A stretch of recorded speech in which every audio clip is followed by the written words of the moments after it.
ॐ अज्ञानतिमिरन्धस्य ज्ञानाञ्जनशलाकया चक्षुरुन्मिलितं येन तस्मै श्रीगुरवे नमः।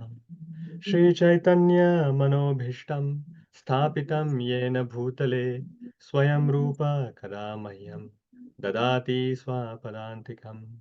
वन्देऽहं श्रीगुरो श्रीयुतापदकमलं श्रीगुरून् वैष्णवांश्च श्रीरूपं साग्रजातं सहगणा रघुनाथान्वितां तं सजीवं साद्वैतं सावधूतं परिजनसहितं श्रीकृष्णचैतन्यदेवं श्रीराधा कृष्णपादान् सहगण ललिता श्रीविशाखान्वितांश्च हे कृष्ण करुणा सिंधु दीनबंधो जगतपते गोपेश गोपिका कांत राधा कांत नमोस्तुते तप्त कांचन गौरांगी राधे वृंदावनेश्वरी वृषभानुसुते देवी प्रणमामि हरिप्रिये वाञ्छाकल्पतरुभ्यश्च कृपा सिन्धुभ्यैव च पतितानां पावनेभ्यो वैष्णवेभ्यो नमो नमः। नमो विष्णुपादाय कृष्णपृष्ठाय भूतले श्रीमते भक्तिवेदान्त स्वामिनीति नामिने नमस्ते सारस्वते देवे गौरवाणी प्रचारिणे निर्विशेष शून्यवादी पाश्चात्य देशतारिणे जय श्री कृष्ण चैतन्य प्रभु नित्यानंद श्री अद्वैत गदाधर शिवासादि गौर भक्त वृंद हरे Krishna Krishna Krishna Krishna Hare Hare Hare Ram Ram Ram Hare Hare. Hare Krishna everyone. So welcome to our second session on wisdom of Srimad Bhagavatam. So it was a wonderful start last week when we had His Grace Gauranga Darshan Prabhu. He explained the glories of Srimad Bhagavatam and especially glories of hearing Srimad Bhagavatam in the association of devotees. Prabhuji, with various different pastimes from Srimad Bhagavatam itself, he explained that how even the purest of the devotees and great devotees, they ask the Supreme Lord the benediction to hear Krishna Katha amongst the association of devotees. Even when the Lord is present in front of them, instead of asking for more and more darshan of the Lord, the devotees are asking for hearing Krishna Katha in the association of devotees. So that explains how glorious it is to hear Srimad Bhagavatam, which is full of Krishna Katha. So we are going to actually start this journey of going through all 12 cantos of Srimad Bhagavatam. But let us start with the first canto now. So Srimad Bhagavatam,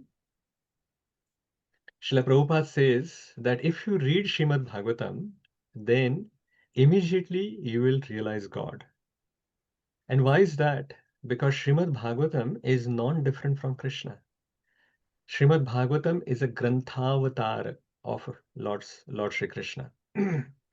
And that is why when we are reading or studying Srimad Bhagavatam, we are associating with the Supreme Lord directly.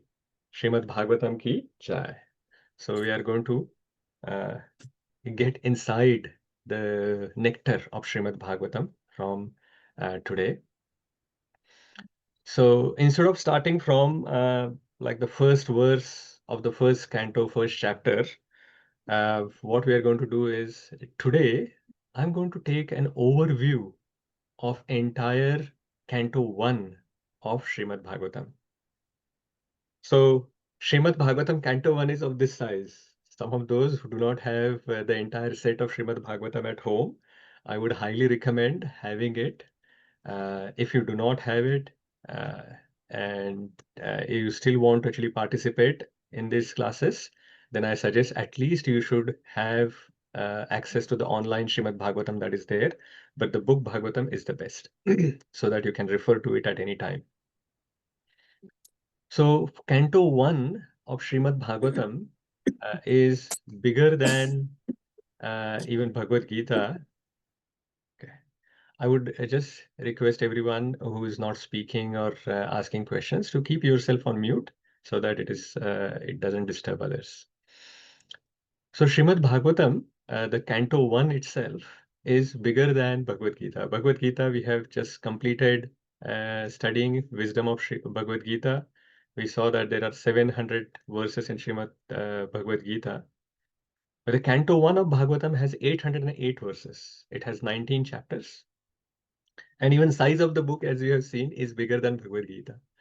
So it is like a big task to just cover the entire Canto 1 in 2 hours. But we'll try to see how it goes.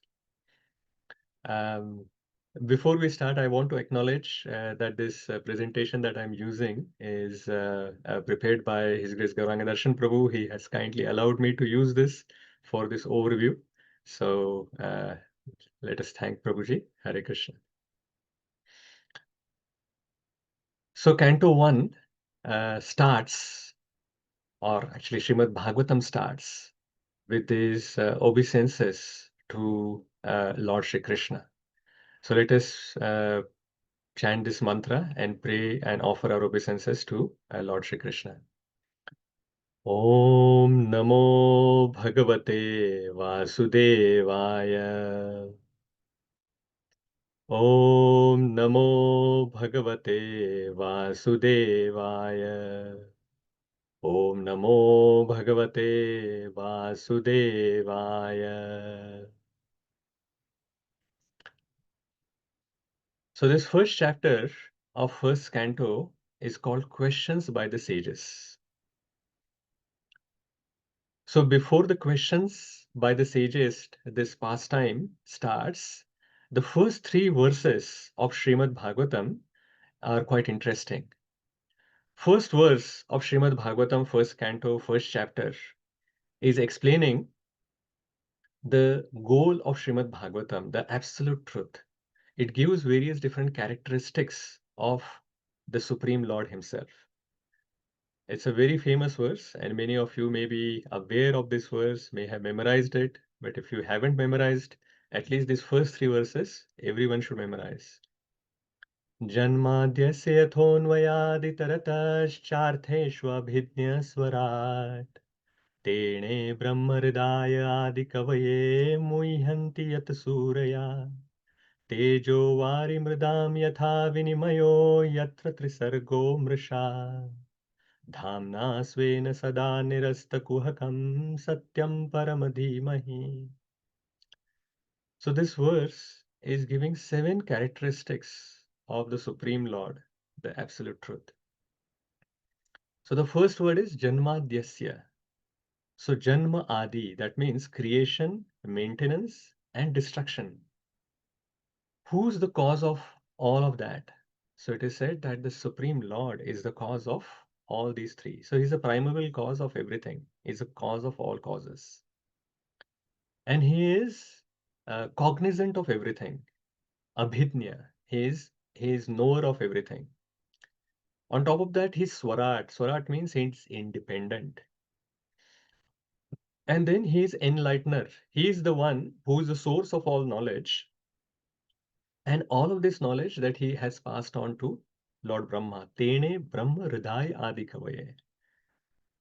So he gave this knowledge to Lord Brahma.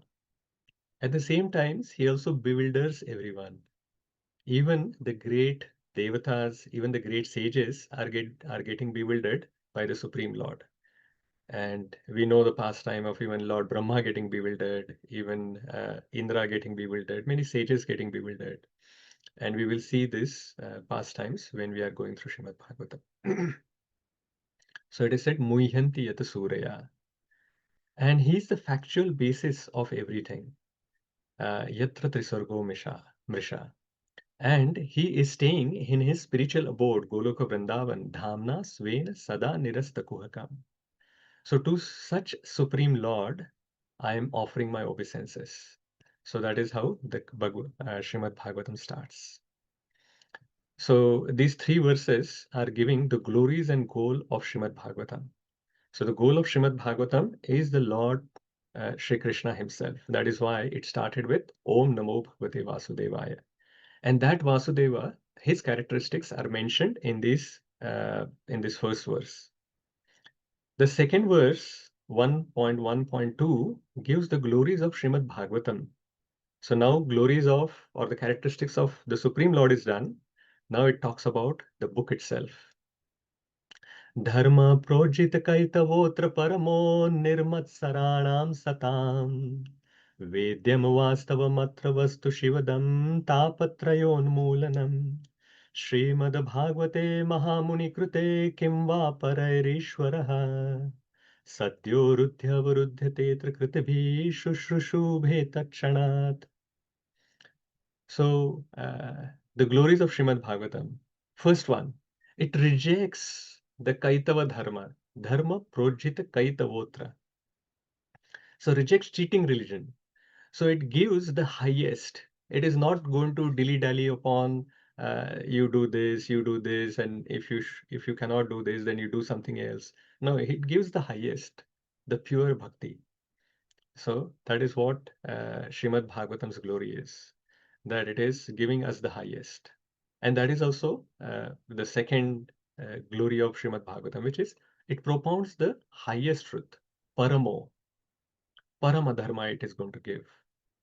And it is accessible or understandable by the non-envious people. Nirmat Saranam Satam. And it distinguishes reality from illusion.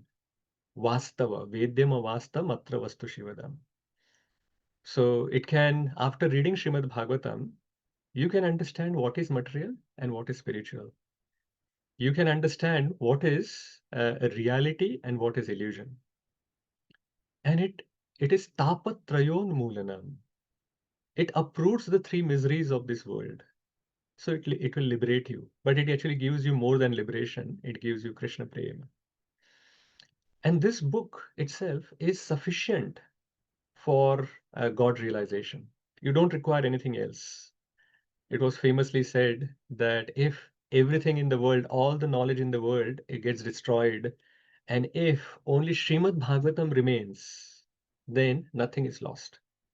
Because Srimad Bhagavatam is sufficient for us to go back to Godhead and to develop the love for Krishna. And the last point is mentioned, and we are going to actually go through all these points in detail when we actually go verse by verse from next section onwards. So it is sufficient for God realization, and it is mentioned that Sadhyo Rutya Avarudhya. So it establishes the Supreme Lord in our heart. So the Lord is already there in our heart, but we have forgotten. So by going through Srimad Bhagavatam, we will actually recognize the Supreme Lord which is in our heart. And it also says that it establishes Lord in the heart means it establishes the love for the Supreme Lord in our heart. So it will generate the love in our heart for the Supreme Lord. And then the third verse, it gives a sweetness of Srimad Bhagavatam. It is again another famous verse. Nigama kalpataror galitam phalam shukamukhat amrutadavya samyutam pibata bhagavatam rasamalayam muhuraho rasika bhuvi bhavukaha. So Nigama kalpataro means it is the desire tree of Vedic knowledge. Why it is desire tree of Vedic knowledge? Because whatever you want to know and whatever you want to achieve, you can go to the Vedas and achieve that. If you want sense gratification, Vedas can offer you the process for sense gratification as well. But already it is mentioned that it is going to actually, it is rejecting all the cheating religions. So it is not going to give you, like Srimad Bhagavatam is not going to focus on how to get sense gratification. It is going to focus on the pure bhakti. So it is a Nigama Kalpataror, and it is going to give us Galitam Phalam. It is the ripened fruit, the best that is available in this desire tree of Vedic knowledge we are going to get out of Srimad Bhagavatam. But not only this is a ripened fruit, like a very ripe mango that is there, it is Shuka Mukhad Amruta Dravya Samyuta. So Shukadev Goswami is compared to a parrot, and the parrot has already touched this ripened fruit with his beak. And then it is considered that this fruit is the best, and it has become even more sweet because the parrot has touched it. So similarly, Srimad Bhagavatam is already the best. But because it is spoken by Shukadeva Goswami, it has even become better than what it was. It has become more tastier. This fruit has become more tastier. So what we should do? Pibata Bhagavatam. So we should just accept this nectar of Srimad Bhagavatam and drink this nectar. So Muhuraho Rasika Bhuvi Bhavukaha. That means, oh expert and thoughtful people, we should just accept this nectar of Srimad Bhagavatam, which is touched by or spoken by Shukadeva Goswami. And all of this that I'm explaining, the description and everything, you can all find it in this Bhagavad Subodhini book that I had posted some time ago in the message, that if anyone wants to take it, that this study that we are going to do of Srimad Bhagavatam, we are going to continuously refer to this book. So it will be very useful for all of you to have this along with Srimad Bhagavatam itself. So all of this description that I'm talking about of this verse and the 7 characteristics of Supreme Lord and the glories of Srimad Bhagavatam, as well as the description of how it is sweet, all of this, and I think most of what I'm going to speak about today is coming from this Bhagavad Subodhini, which is actually giving it Srimad Bhagavatam in a very compact way. So after speaking about the glories and the goal of the Srimad Bhagavatam, now this prelude, like this entire Canto 1 is a prelude before the Bhagavatam is spoken. But of course, the gist of the Bhagavatam knowledge is also given in this first canto. So setting the scene in this, now it like this, the pastime of how Srimad Bhagavatam was spoken has been explained. So once upon a time, there were many sages which were headed by Shaunak Rishi. They were doing a sacrifice, and it was not like a sacrifice which we do for 1 hour or half an hour. They were doing a sacrifice for 1,000 years. It was a great sacrifice, and they were doing it in Naimisharanya for the satisfaction of the Supreme Lord Shri Krishna and his devotees. So one day, after they did their morning duties, they offered the Vyasasan to Sutta Goswami. And then they glorified Sutta Goswami and then asked few questions. So while glorifying Sutta Goswami, they said that Sutta Goswami, you are free of all sins. You are very pure and simple. You are Saumya. You are Snigdha. Snigdha means you are very submissive. And that is why your spiritual master has given you profuse mercy and knowledge. So these are the important characteristics that a devotee should have. Like Saumya and Snigdha, we should be pure and simple, as well as we should be submissive, and then we will get the knowledge from the spiritual master. You remember when we were doing Bhagavad Gita, we saw this verse, Tadvidhi pranipatena pariprashnena sevaya upadekshanti te jnanam jnanena tattvadarshina. That if you render service, if you ask the question submissively, then the spiritual master is going to give us the knowledge of the absolute truth. So they glorified Shaunakadi Rishi, glorified Sutta Goswami, and said that because you are Saumya, Snigdha, Anagha, and all these other characteristics which are mentioned, because of this, you have been profusely been blessed by your spiritual master and given this knowledge. So please tell us about what is the absolute and ultimate good for people in general. So this is the first question that they asked. That you can speak on many topics, but just focus on what is the absolute and ultimate good for people in general. But at the same time, they understood, Shaunaka Rishi mentioned, that there are problems in Kali Yuga. The people in Kali Yuga are Prayena Alpayusha Sabhya Kalau Asmin Yuge Janaha Manda Sumanda Matayo Manda Bhagya Yupadrataha. So there are many problems with the people in Kali Yuga. They have less lifespan, they are lazy, they are misguided, they are unlucky, disturbed. So if you actually start explaining the very detailed study of all the Vedic knowledge, then it will be very difficult for people to grasp. So only give the essence. What is the most important part? So that was their second question. So thus they asked total 6 questions. So the first question is, what is the absolute and ultimate good for people in general, then what is the essence of all scriptures, and why Shri Krishna, the Supreme Personality of Godhead, appeared. Then please explain about Purusha avatars, the creation of the material world. And then also explain about Leela avatars, the whatever the activities and incarnations of the Lord. And in the end, the last question was, where, after the Supreme Lord has disappeared from this planet, where did the religious principle take shelter of? And the answer is Srimad Bhagavatam, I'm just telling you. But that was the sixth question. So that is when we actually enter the second chapter. So Suta Goswami was very, very satisfied by the questions which were asked by Shaunaka Adi Rishis, and he attempted to reply to them. So the second chapter is entitled Divinity and Divine Service. So Suta Goswami, when he starts speaking, he first offers his obeisances to Shukadev Goswami, because from him, when Shukadev Goswami was speaking Srimad Bhagavatam to Parikshit Maharaj, that is the time Suta Goswami was present there and he heard from Shukadev Goswami. So Shukadev Goswami is his spiritual master.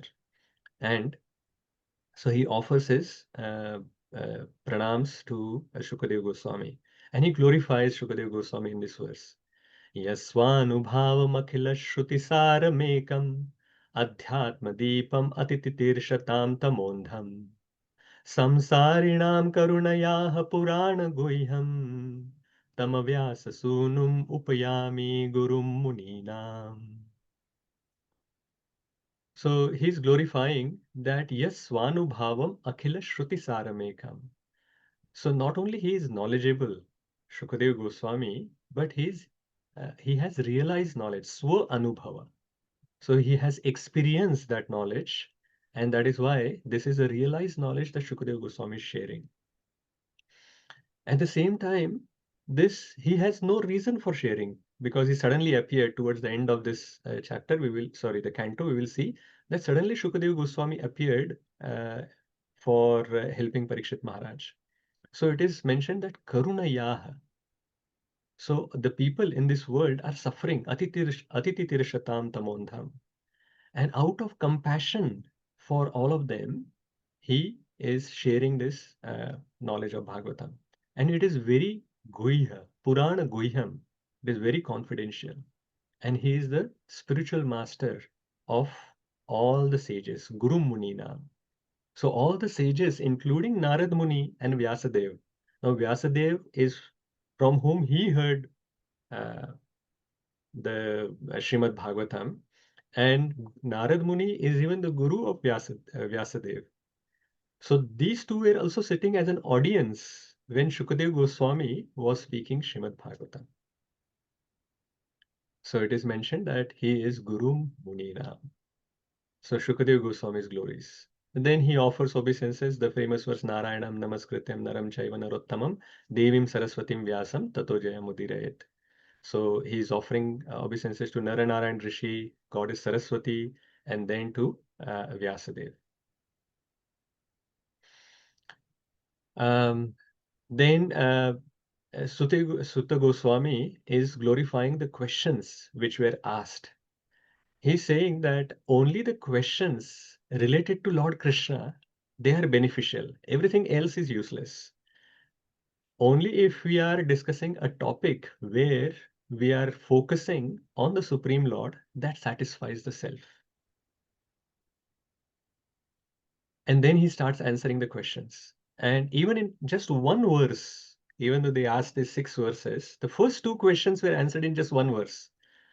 Savay pumsam paro dharmo yato bhaktir adhokshaje ahaituki apratihata yayatma suprasidati. The questions were, what is the ultimate good? And what is the essence? First 2 questions. So the essence as well as the ultimate good is Savay pumsam paro dharmo yato bhaktir adhokshaje. So doing bhakti to the Supreme Lord Shri Krishna, his one of the name is Adhokshaja, that is the ultimate good for the people in general. That is the essence of all the Vedic literature. because this is paro dharmo. This is the supreme occupation of everyone. And how this bhakti should be done? It should be ahaituki and apratihata. Ahaituki means it is without motivation, and apratihata means it is without interruptions. And Gauranga Darshan Prabhu in his first class, he has already talked quite a lot about ahaituki and apratihata. So that kind of bhakti we have to do, and that will be the ultimate good. And if you do bhakti like this, then the knowledge and detachment automatically comes. You don't have to actually endeavor separately for gaining knowledge and creating detachment within us. Because if we start creating attachment for Krishna, then the detachment for material things automatically comes.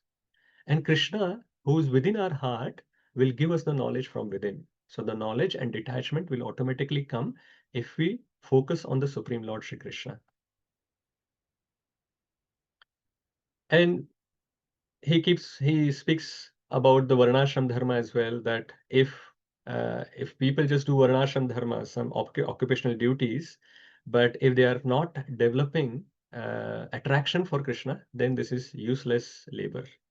So he continues like that, and he gives this stages of bhakti as well, that how from Shraddha to Prema we can develop by starting to hear from the devotees of the Lord and doing service to them and all of that.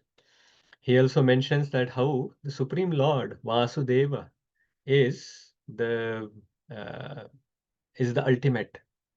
So the worship of the Supreme Lord is the ultimate. He says, Vasudeva para Veda, Vasudeva para Makhaha, Vasudeva para Yoga, Vasudeva para Kriyaha. And like that, he glorifies Lord Vasudeva. And then he answers the next two questions, question 4 and then 3. So he talks about how Krishna manifests the material world by expanding himself into three Purusha avatars. So which is Karanodakshayi Vishnu, Garbhodakshayi Vishnu, and Shirodakshayi Vishnu. Karanodakshayi Vishnu or Mahavishnu is the super soul of the entire world, entire material creation. So he enters into the material creation and then that becomes alive. And then Garbhodakshayi Vishnu enters into each universe. And then expansion of Garbhodakshayi Vishnu is Shirodakshayi Vishnu, and he becomes the super soul of individual Jiva. So we will explain it in further detail in future. So in future classes. So even if you're thinking that, oh, it is too much, and then don't worry, it is not very complicated. We will see that in future. What we are trying to do is sometimes when we are actually going through verse by verse, we are going deeper. But when we are focusing on just one or two verses or say 10, 15 verses in 2 hours, then we may actually lose the big picture. What is happening at in the storyline? What is the flow of Srimad Bhagavatam? So here in this overview session, we are trying to actually give you the flow and the bird's eye view so that we actually understand the flow. What is the storyline that is happening in this Bhagavatam? So he explains the Purusha avatars, and then he explains that the Lord appears to perform various different pastimes and reclaim those who are in mode of goodness, basically.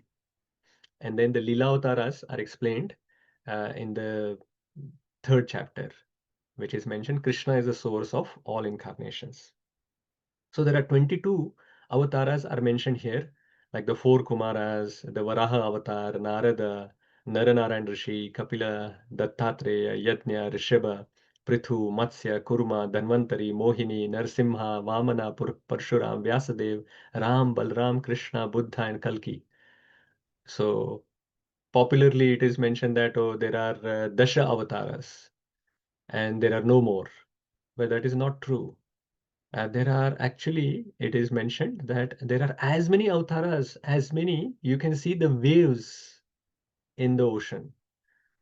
So there are infinite number of avatars of the Supreme Lord, and 22 of them are mentioned here. The Leela avatars are mentioned here, but in the end it says that Ete cham sakala pumsa Krishnastu Bhagavan Swayam. Indrari Vyakulam Lokam Ridayanti Yuge Yuge.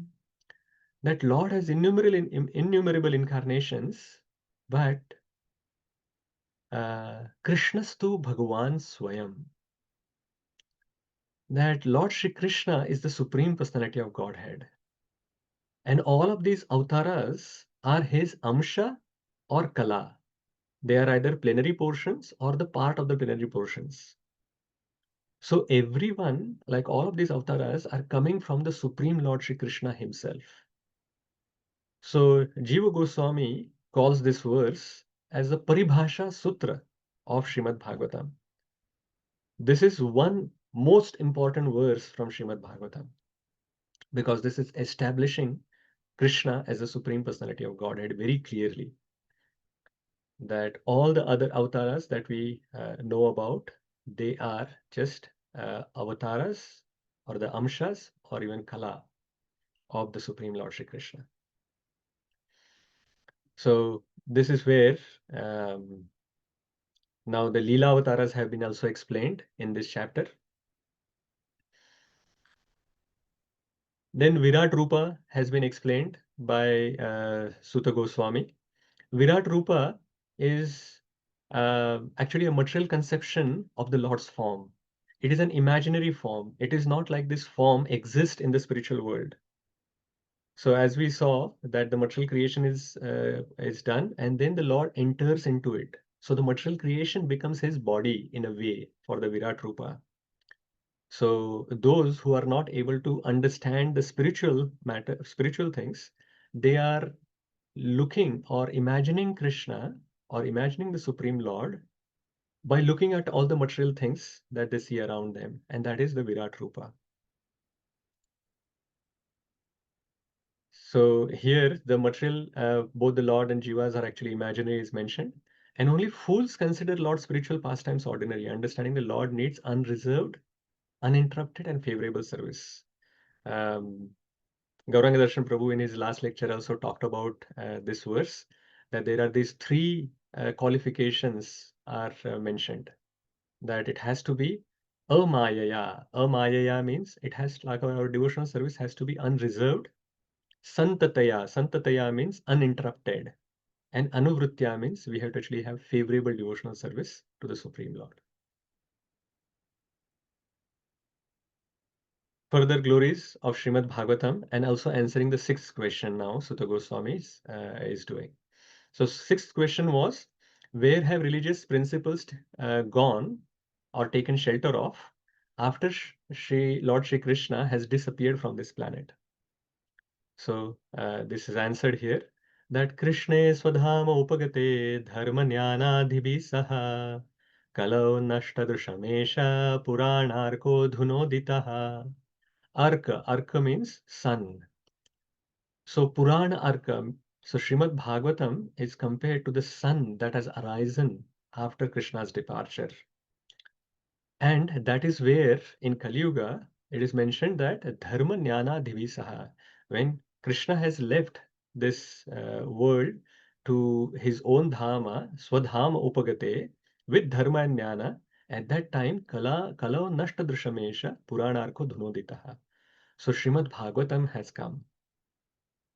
And that is where the religion has taken shelter of. So that is why it is called a Grantha avatar. Srimad Bhagavatam is a Grantha avatar. So after explaining this, Srimad Bhagavatam, Shaunaka Rishi asked about the history of Srimad Bhagavatam, because Sutta Goswami had just mentioned that this Srimad Bhagavatam is Purana Arka, is the son of all the Puranas. So he's asking, so Shaunaka Rishi asks, where did Vyasadeva get inspiration to compile Bhagavatam? Then how did Hastinapur, when Shukadev Goswami came, how did the Hastinapur citizens recognize him? And it was spoken to Parikshit Maharaj. So please also tell us about birth and activities of Parikshit Maharaj. And how did Parikshit Maharaj meet Shukadev Goswami? Please tell us about that. So you see, all the six questions were answered of Shaunaka Rishi. And then they are asking further questions. And that is how this conversation continues of Srimad Bhagavatam. And there are lots of conversations in Srimad Bhagavatam. And we will see all of them slowly. So then Sutta Goswami starts explaining that how Vyasadeva was contemplating. He was in his meditation and he saw the anomalies of Kali Yuga and he contemplated for the welfare of the people. So understanding that in Kali Yuga, people will not be able to study the entire Veda. So he split them, categorized them into 4 different parts, sections: Rig Veda, Sama Veda, Yajurveda, Atharva Veda. And then he also wrote Puranas. And then he gave these 5 sections, all the 4 Vedas, 4 sections of the Vedas and the Puranas to his disciples to propagate. So to learn and propagate, that is the service that he has offered to these 5 of his disciples. But after doing all of this as well, he was still dissatisfied. So he started actually contemplating what is the cause of my dissatisfaction, even after I have actually written everything. I have written down the Vedas into first of all, the Vedas were not offered in the written format before. Before 5,000 years, they were not available. So Vyasadeva has put it into written format, and as well as he has categorized them still, and he has written Puranas as well, but still he was unsatisfied. What to do? So he was feeling this incompleteness in his heart. So he also thought about it. And he thought that maybe because I haven't pointed out a devotional service which is dear to both the Lord and his devotees. And that is why probably I'm still feeling incomplete. And while he was contemplating like this, Narad Muni appeared there. So which is when we are entering this 5th chapter. So Narad Muni asks, "Are you satisfied?" Now he knows that he is not satisfied. He is feeling incomplete. He is thinking like this. But Narad Muni is asking, "Are you satisfied by identifying with the body or the mind as objects of self-realization?" So you have written Mahabharata and you have talked a lot about impersonal Brahman, and you have also given to these people in Kali Yuga, especially, they are interested in sense gratification.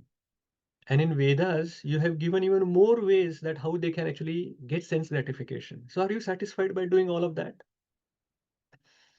And then Vyasadeva admits that he is not satisfied. He has this dissatisfaction in completeness. And he asks Narad Muni that please tell me what is the root cause of my dissatisfaction. So Narad Muni explains and gives the 2 problems, 2 defects. First of all, in your books or in your writing, there has been insufficient broadcasting of Lord's glories. You haven't glorified the Lord sufficiently.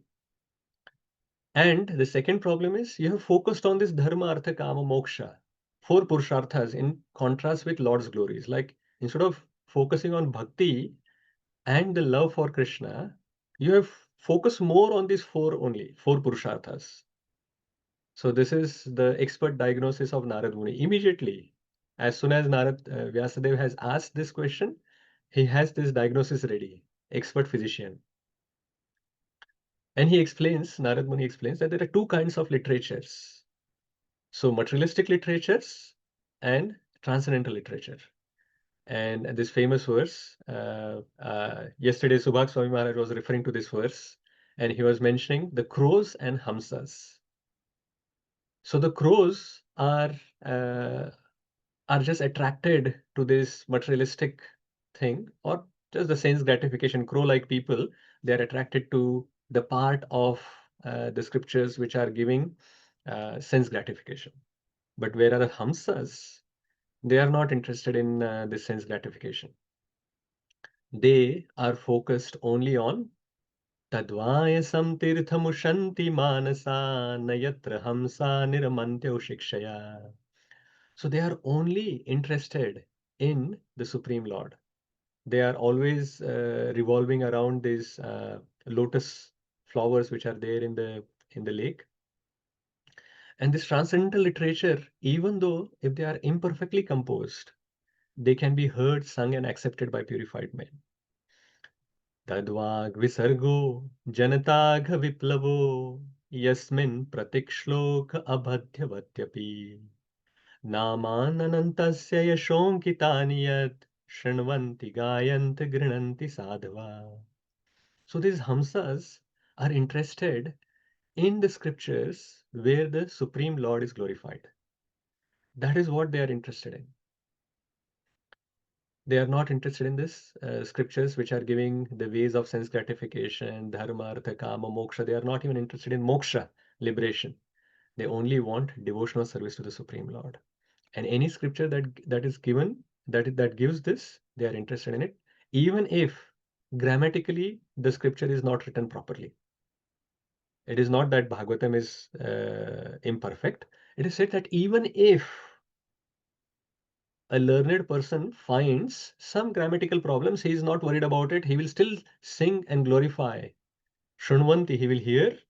Gayanti, they will sing. And Grananti, they will actually internalize it. So that is what the sadhavas do. So then he starts explaining about, so after explaining this, Vyasadeva actually asked Narad Muni that about his own story. Like everyone asks that how did you come in Krishna consciousness? So similarly, Vyasadeva is interested in how Narad Muni became Narad Muni, a close associate of the Supreme Lord. How did he come into Krishna consciousness? Basically, that is the question. So Narad Muni starts explaining his own story that he was like in the previous millennium, he was a son of a maid servant, and this maid's his mother was serving the Bhakti Vedantis, some Brahmanas who were staying in the village for the 4 months of Chaturmasa when it is raining season. So they were not traveling, and by Krishna's arrangement, they were staying in that village, and his mother was serving them.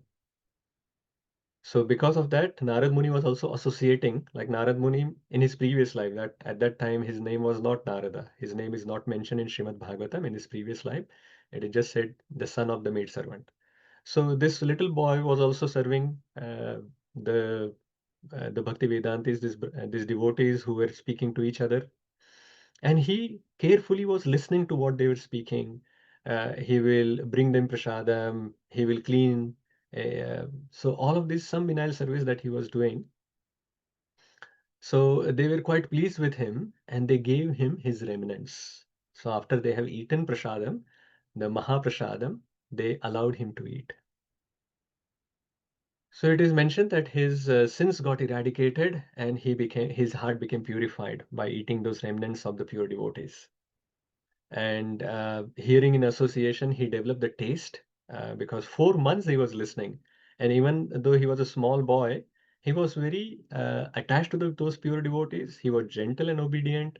He had strong faith. He was not interested in just playing, running around like that. He was not interested. He was not troubling them, but he was giving them pleasure by showing that how he is gentle and obedient. So they were very, very pleased with Narada in his previous life. And at the end of the 4 months, when they were about to leave that village, they instructed this boy. They gave him the initiation in a way, and then they left. So that is how it happened. Then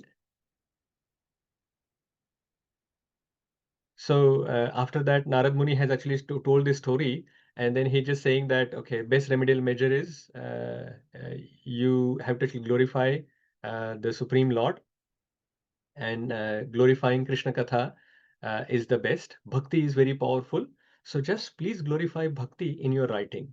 So this is the instruction that Narad Muni gave, and he was about to depart, but Vyasadeva wanted to know more about his pastime. That yes, this is how you came to Krishna consciousness. But what happened after that? Please tell me before you go. So that is when we entered the next chapters, chapter 6, where Vyasadeva is asking further that what happened, like explain, like tell me about your life after your initiation. And how did you attain your current body? I understood that in this as you're the son of the maid servant in the previous life, but how did this transformation happen? How did you get the spiritual body? And how do you still remember what has happened in your previous life? So then Narad Muni continued his story, that how the sages departed, and by Lord's arrangement, somehow or the other, uh, his mother, who was the only tie of affection and source of shelter for this boy, she got beaten by a snake and she died. Now, is a small boy, he would be devastated, but he took it as the special mercy of the Lord. So this is special kripa. He thought that, oh, this is special mercy of the Lord, that this was the only tie that I had of affection. Now it has been taken away, so I can actually completely now focus on the Supreme Lord. And thinking like this boy started going in the same direction as his gurus. They have traveled towards the north direction. So he traveled through various different creation, like there were lakes, there were cities, there were towns, there were jungles, all of that the small boy is going through. At one point in time, at the shore of a beautiful lake, he was very tired, so he drank some water and he just sat there meditating on the super soul within. And suddenly the personality of Godhead appeared on the lotus of his heart. And he felt very ecstatic, and every part of his body was enlivened. But suddenly, then he lost his vision of the Lord, and he was very disturbed. He was very perturbed. He was very dissatisfied. He wanted to see that Lord again. So he attempts to see the Lord by doing the same thing that he has done before, but the Lord did not appear. So that also shows to us that it is not just by our endeavor that we can see the Lord. The Lord's mercy has to be there. Only then we will be able to take darshan of the Lord. So we can't achieve the Lord by our own endeavor only. So with Lord's mercy, it can happen. But out of mercy for Narad Muni, even though Lord did not appear again, he gave him the instruction, the message. He said that this was the only darshan that you are going to get in this lifetime. Because your service is incomplete and you still have some material taints. So I gave you the darshan so that your hankering for me will increase, but you are not going to get any further darshan. And then the voice stopped. So now you would have thought that Narad Muni as a boy would have said, Arey, what is the use of doing any further devotional service? Now I have already got the darshan, and no matter how much I do, I'm not going to get the darshan again. But Narad Muni did not do like that in like the small boy in the previous life. He continued his process of bhakti, and he became perfect, and he dies, and then finally he gets the spiritual body of Narad Muni. So in his body as Narad Muni, he is unrestricted. He has unrestricted access to the spiritual world and material world. He can come and go at his own will, and he's fixed in devotional service. And anytime he wants to take darshan, he can get darshan of the Supreme Lord. And not only within heart, but also face to face that he can do. So that is how he got this body of Narad Muni, um, and he got access to darshan of the Supreme Lord. So Narada became perfect. And then he concludes his instructions to Vyasadeva that the satisfaction we can only get by doing devotional service. And we can never get satiated, or we'll never get satisfaction by doing sense control. So my birth and activities that I have explained to you, they are actually conducive for your own personal realization. You can understand that how bhakti and hearing Krishna Katha from the devotees as well as eating their remnants, how that has um, given me this spiritual body. So glories of bhakti again is mentioned. And then Sutta Goswami praises Narad Muni, and that is when Narad Muni departs.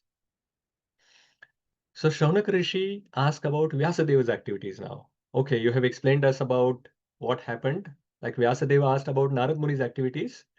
Now Shaunakadi Rishis are asking, okay, Narad Muni left, but what did Vyasadeva do after that? So that is explained in chapter 7. So Vyasadeva now meditated. Again, these are very famous verses. Anarthopashamam sakshad bhakti yogam adhokshaje lokasya janato vidvams chakre satvata samhitam. So Anarthopashamam sakshat bhakti yogam adhokshaje. Vyasadeva meditated and he thought about it, that all these problems of the people who are suffering in this material world, all of them will go away if they do bhakti yoga to adhokshaje. If everyone develops devotional service or offers service to the Supreme Lord in loving devotion, then all of their problems are going to go away.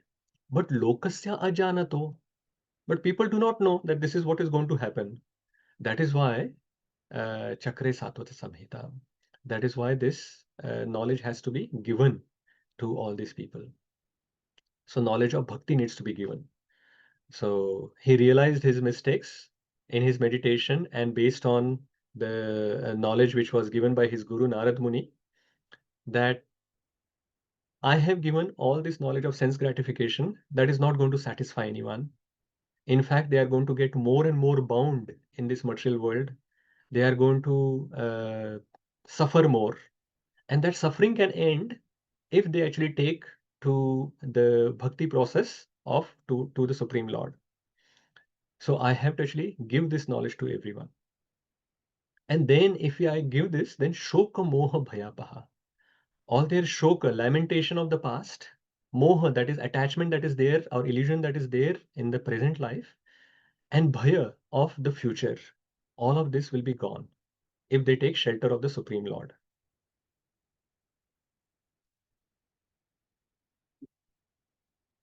So then Shaunak Rishi is asking further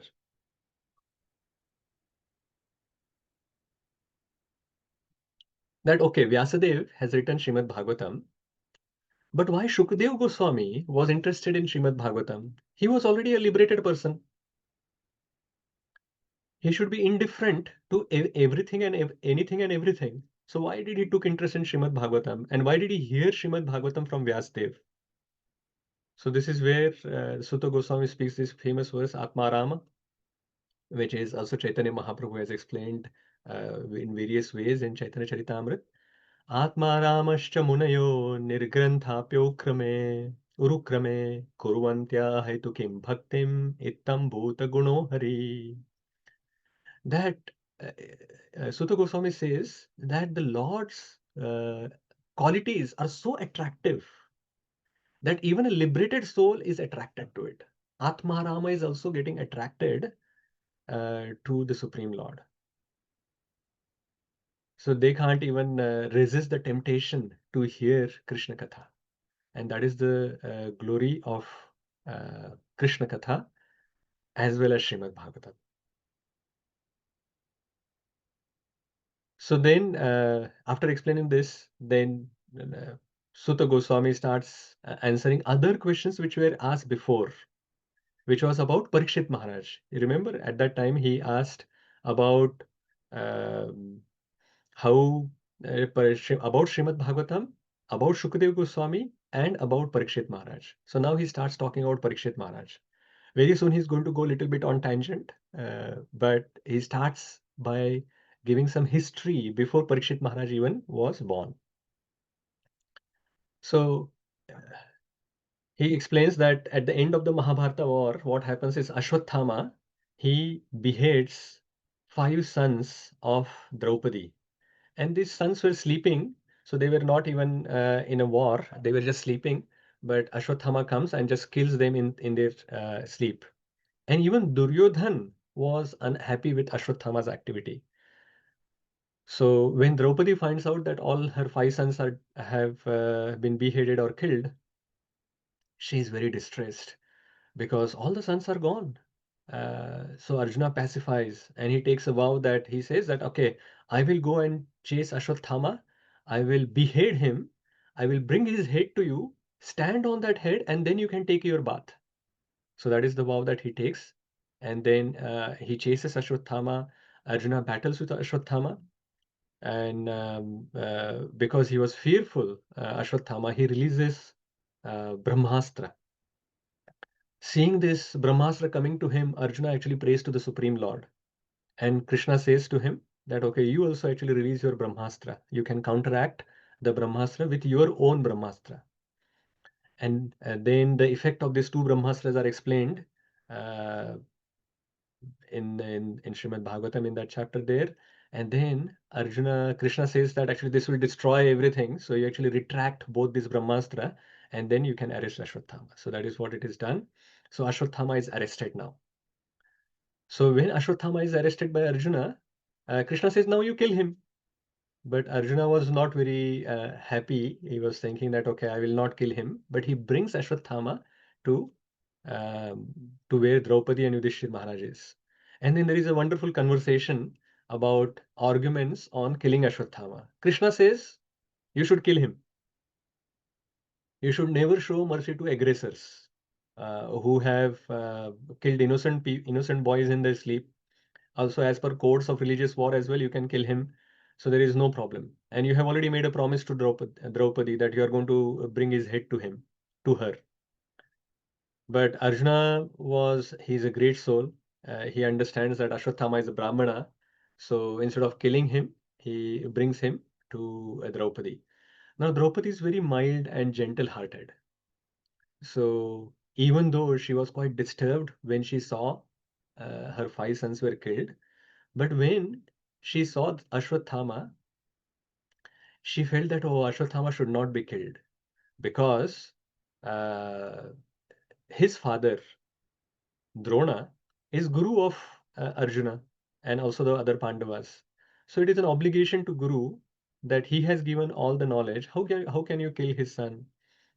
Also, killing a son means also killing like father because son is a replica of the father. So it is like as bad as killing your own Guru.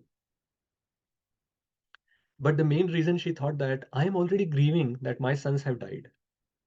I don't want Kripi, the mother of Ashwatthama, to also go through the same pain as what I am going through. So Yudhishthir Maharaj agreed. Yudhishthir Maharaj also said, yeah, Draupadi is saying is right. We should not kill Ashwatthama.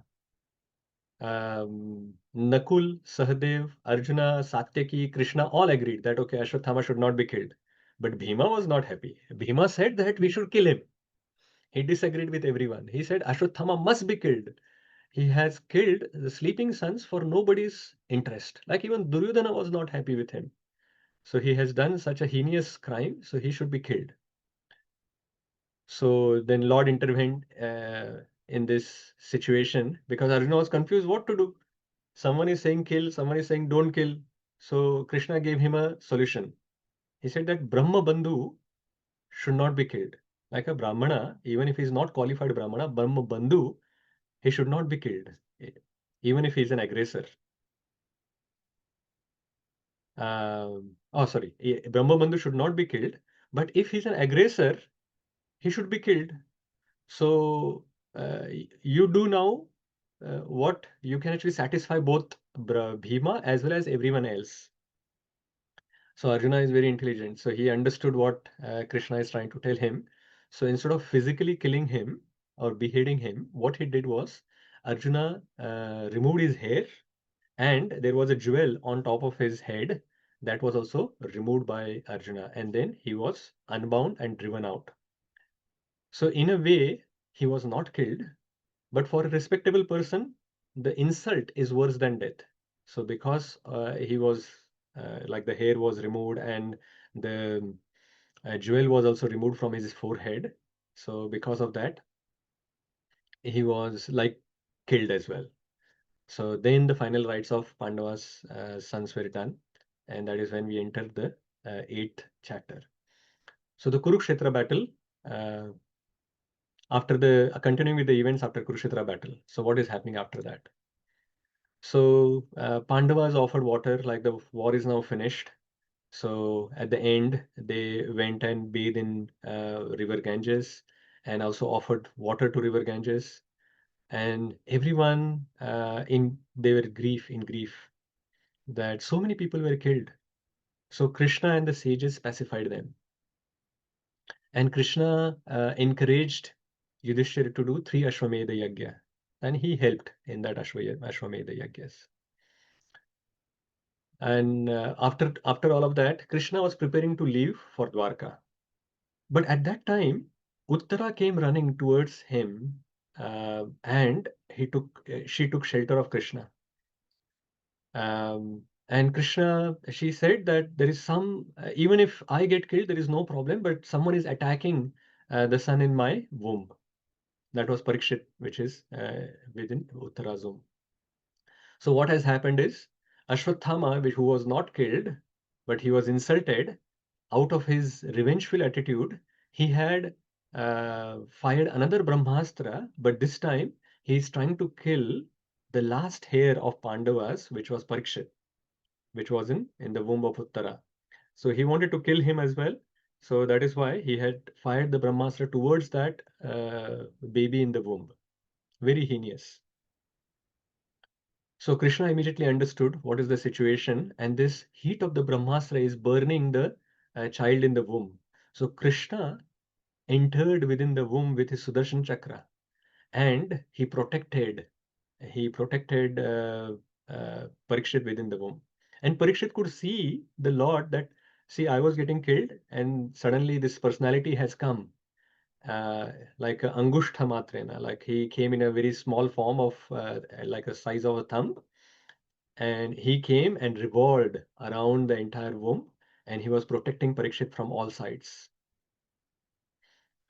So in this, Brahmastra was neutralized by Krishna's strength. And that is when Parikshit was born, he was always doing examination, pariksha, of everyone that he will see. That I saw this personality within the womb, where is he? That is why he was also called Parikshit. Pariksha, because he was doing pariksha. So that is how Parikshit was then born. So seeing the mercy of Krishna on Uttara and her entire family, Kunti also offered wonderful prayers. And we will see these wonderful prayers when we come to this chapter. Very nice. Actually, all prayers are nice. And it will also enhance my understanding of this prayer. So we'll go through them in detail. But here, just a brief summary that Kunti is saying to the Supreme Lord. Now, Lord is going, as you can see in this small picture there in the corner. Lord is already sitting on a chariot, he's leaving. But Kunti is coming and offering the prayers. And Kunti is saying that you are not my nephew. You are the Supreme Personality of Godhead. You are within and without. And even the great sages are not able to approach you and understand you. And I'm just a foolish observer. I'm just a foolish woman. How can I actually understand you completely? And then this famous verse, Krishnaya Vasudevaya Devaki Nandanaya cha Nanda Gopakumaraya Govindaya Namo Namaha. She offers the obeisances and she says that my brother, which is Vasudev and Devaki, they are very fortunate because you came as their son. And she glorified the beautiful form of the Lord. This famous verse is there. We will just move through this prayer. And she recalls so many pastimes which have happened when Krishna has protected uh, herself as her children as well. Like there was a poison cake, Bhima was fed. Then there was a great fire. There were cannibals, the Rakshasas who were attacking. There were vicious assembly where Draupadi was insulted, exile in forest. So many things which have happened. Now also the weapons of Ashwathama. And every time we were in problem, you have always helped us. And then she says this verse, which is bewildering for most of us, who read this verse, Kunti Maharani is asking, Vipada santuta shashvat tatra tatra jagadguru bhavanto darshanam yasyat apunar bhava darshanam.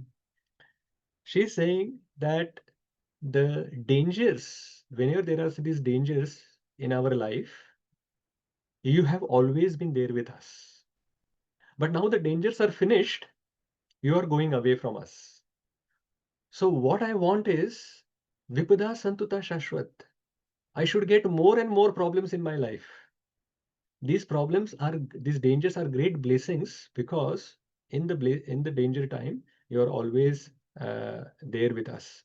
So she is praying that I should get more and more problems, more and more challenges. Most of the devotees pray to Krishna saying that, oh, this very difficult time in my life. There are financial difficulties, there are these problems, there are that problem. Please, if you remove all of these problems, then I will be nicely able to serve you. So please remove these obstacles from my material life so that I can focus properly on devotional life. But here, Kunti Maharani is praying quite interestingly. She's saying that more and more problems should come into my life so that I can remember you more and more, and you will be always there with us in the time of problem.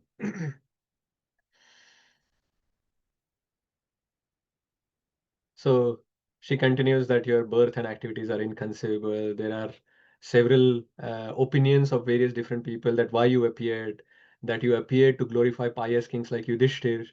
You appeared for pleasing King Yadu because then he's coming in a Yadu dynasty, or you came to answer the prayers of Vasudeva and Devaki, or some people say that you came to kill Asuras.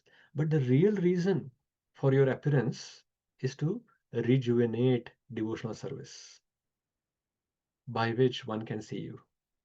So this is the whole reason of Lord's appearance. Kunti Maharani has given the secret. There may be many external reasons, and it is not untrue, all of these other reasons. But the main reason, the internal reason is the Lord appeared to give us bhakti, to attract us towards Him, and to rejuvenate. Like the bhakti is dormant, so He is coming here to revive that bhakti within our heart so that we can start seeing Him. So then she offered further prayer, and Krishna responded just with a smile. So that is how it happened. Then Yudhishthir Maharaj came. Yudhishthir Maharaj is asking Krishna to wait for some more time, to give more association. And he was so overwhelmed by grief. Yudhishthir Maharaj was so overwhelmed by grief, and he was blaming himself that all this Mahabharata war has happened because of me. So many people have died. I am so sinful. I am so ignorant. I have killed so many people, and I will be going to hell. And even if someone says that killing for right cause is not sinful, it is not even applicable for me. And so many things that even if I do so many other now sacrifices or whatever, I am not going to be all of these things. The sins cannot be undone. So Krishna thought of a way to uh, to pacify Yudhishthir Maharaj. So, and also he wanted to achieve another purpose as well. He remembered and always remembered that Bhishma Dev is still lying on the battlefield and he's waiting to leave his body. So he wanted to achieve dual purpose. He wanted to pacify Yudhishthir Maharaj, but also to give darshan to Bhishma Dev at the last moment of his life. So he took Yudhishthir Maharaj to meet Bhishma Dev. So that is when we are entering chapter 9. We are a little bit lagging behind in time. Let us go ahead. So passing away of Bhishma Dev in presence of Lord Shri Krishna. So Pandavas visit Bhishma Dev on the battlefield. Yudhishthir Maharaj and everyone actually, when they reach there, they offer obeisances. And suddenly, at that time, all these great sages, rishis, they appear at that place, like Parvata Muni, Narad Muni, Dhaumya Muni. So many rishis come. Just like when Parikshit Maharaj and Shukadev Goswami were about to talk to each other, suddenly all of these rishis came. They have very effective ways of communication clearly. Suddenly they appeared at this point as well. They understood that something great is going to happen here. Bhishma Dev, who is one of the greatest of devotees, just like Parikshit Maharaj is one of the greatest of devotees, who was going to leave the body in 7 days, they appeared. Now Bhishma Dev was going to leave the body, so they appeared. So of course, Bhishma Dev is on the bed of the arrows. So he can't get up and welcome the Supreme Lord, welcome all the devotees and the sages who have come physically. He cannot do like that welcoming. But still, he gave them appropriate welcome. He by using sweet words, and also in the mind, he could offer obeisances, and then he offered sweet words to them. And Bhishma Dev, after looking at Yudhishthir Maharaj, he mentioned that he sympathizes with them, and he says that you Pandavas and Kunti Maharani, your mother, have gone through so many difficulties, so many sufferings in your life. But you could go through all of that because you took ashray of Vipra, Dharma, and Achyuta. So, because you had taken shelter of Achyuta, which is the Supreme Lord, Vipras, here it is referring to devotees, and Dharma, because the Paradharma is already mentioned, which is Bhakti. So, because you took shelter of the Supreme Lord, his devotees, and the process of bhaktis, you could actually go through all these sufferings in your life. And Kunti actually suffered doubly because she lost her husband first, and then she had to actually see her children, Pandavas, going through so many sufferings. It must be inevitable time which has caused, which is controlling everyone, and that is why you had to actually go through all this suffering. But then he says that uh, actually, not it is not the time; it is all the plan of the Supreme Lord Shri Krishna. And even the great philosophers are bewildered to understand that how his devotees have gone through this difficulty. So the only thing that we can do is we have to accept the plan of the Supreme Lord and obey it. So he glorifies Shri Krishna, that Krishna, you are the Supreme Personality of Godhead, but you have still come here before me at the time of my death to give me darshan while I am leaving the body. So he prays to him. And further understandings of Lord's nature is mentioned. Then Bhishma Dev gives instruction to Yudhishthir Maharaj to pacify him. He gives him instruction about Varnashram, what is the duty of a Brahmana, Kshatriya, Vaishya, Shudra. Then he gives him the knowledge of Rajadharma, what is the duties of a woman, what is the duties of devotees. So many things that he mentioned the to Yudhishthir Maharaj. And after that, the auspicious time had come for Bhishma to leave his body. So he offered his final prayers to the Supreme Lord, and then meditating and seeing the Supreme Lord in front of him, he remembered the Supreme Lord as Parthasarathi, because he is the chariot driver of Arjuna, and Rathangapani on the battlefield. Just to keep the vows of Bhishma Dev, he lifted the Ratha Anga, the chariot wheel of like the chariot wheel, and charged towards Bhishma to kill him with that chariot wheel. So thinking about these forms of Krishna on the battlefield as Parthasarathi and Rathangapani, then Bhishma Dev departed from this world. And his funeral was performed with honor and recognition. And finally, then everyone returned to Hastinapur and consoled each other. Um, then we enter chapter 10, where we see that Lord Krishna departs from Hastinapur for Dwarka. So Yudhishthir Maharaj is rule, how he ruled the world is mentioned, and how everything was so steady and prosperous in his kingdom. That is explained. that there was rain as much as was required, and earth produce the grains profusely.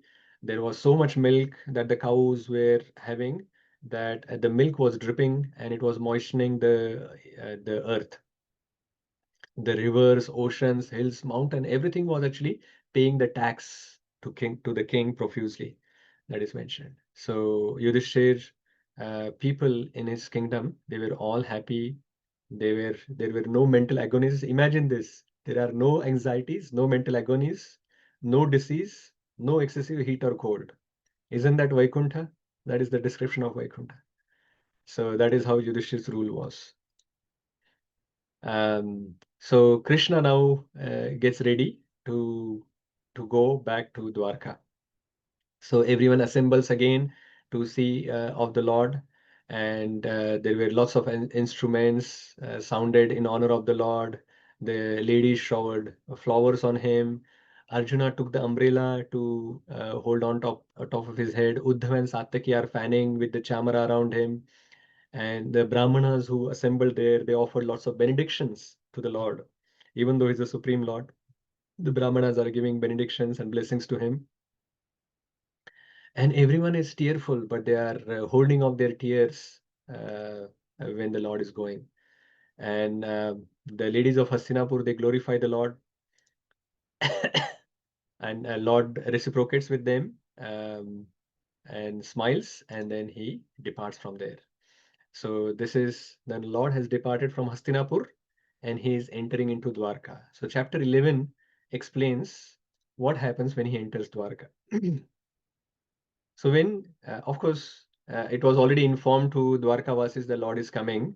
So when he comes closer to the city, he blew his conch shell. And as soon as everyone heard Krishna's conch shell, they understood that, oh, Krishna is coming. Krishna has already come. And citizens, they just rush towards the border of the city so that they can meet Krishna. So they welcome the Lord by offering him gifts and various glorifications. So there were, like, this entire city is decorated in for the welcoming the Lord. There are festive signs everywhere. There are flags, garlands, painted signs, slogans. Everything is very, very beautifully decorated. It's clean and scented. So the Lord is given wonderful reception in Dwarka. And so Lord enters the city and passes through various routes. Uh, and then finally, when he reaches the palace, he offers his obeisances to his mothers, and then he enters his 16,108 palaces to meet his queens. But out of shyness, they want to embrace the Supreme Lord, but out of shyness, they don't embrace. They just embrace him through their eyes, and they send their children to embrace the Supreme Lord, their husband. So that is how he is welcomed. Um, Lord is transcendental. It is explained there that even though there are 16,108 wives, Lord's senses can never be agitated. Another beautiful verse. We'll recite it when we come to that chapter there. Um, we are entering now into chapter 12. So there has been, if you have noticed, the question was about Parikshit's appearance, but there has been prayers of Queen Kunti, prayers of Bhishma Dev, how Bhishma Dev has given knowledge to Yudhishthir Maharaj, how Yudhishthir was uh, very morose, and how he was pacified. All of that was mentioned in the last 2 3 chapters. How Krishna left from Hastinapur, how he came to Dwarka is mentioned. So Shaunaka Rishi reminds Sutta Goswami that, hey, do you remember our question was about Parikshit Maharaj? Can you explain us about the birth of Parikshit Maharaj? We are very eager to hear what happened. So he renews this topic. Shaunaka Rishi renews the topic of Parikshit Maharaj. And then Sutta Goswami explains about Parikshit Maharaj, that how Parikshit Maharaj was born. And Yudhishthir was an example of perfect Krishna conscious leader, and he glorifies them. Yudhishthir Maharaj.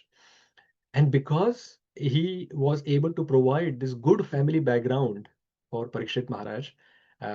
Parikshit Maharaj also became a wonderful devotee.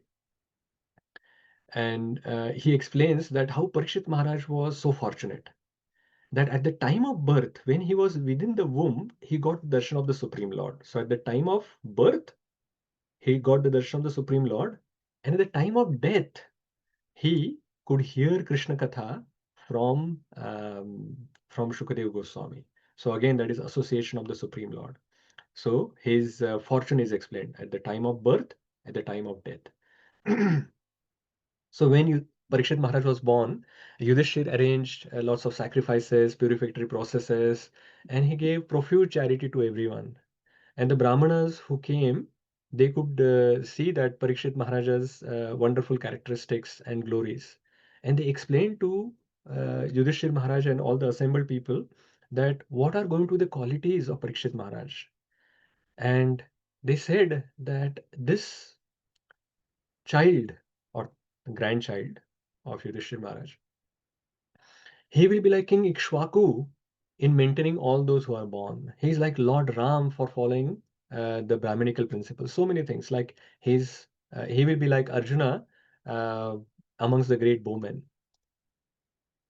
He will be like fire, which is irresistible. He will be like lion amongst all the strong people. He will be like Himalaya for giving shelter. He will be as forbearing as earth. He will be munificent or merciful like Lord Shiva. He will be in religion, he will be like Yayati. In patience, he will be like Bali Maharaj. So many characteristics they mentioned.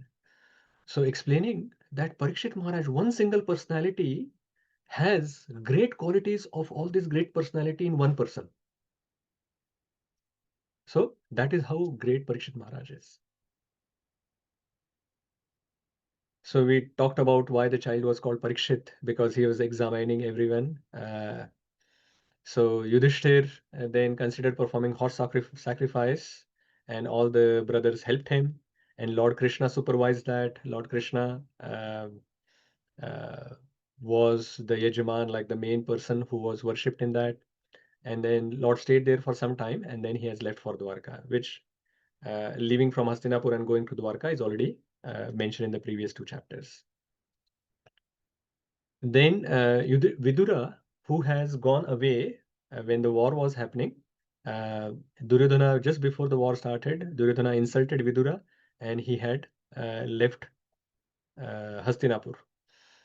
And then he had gone for pilgrimage, and there he had received this knowledge of Srimad Bhagavatam from Maitreya Muni.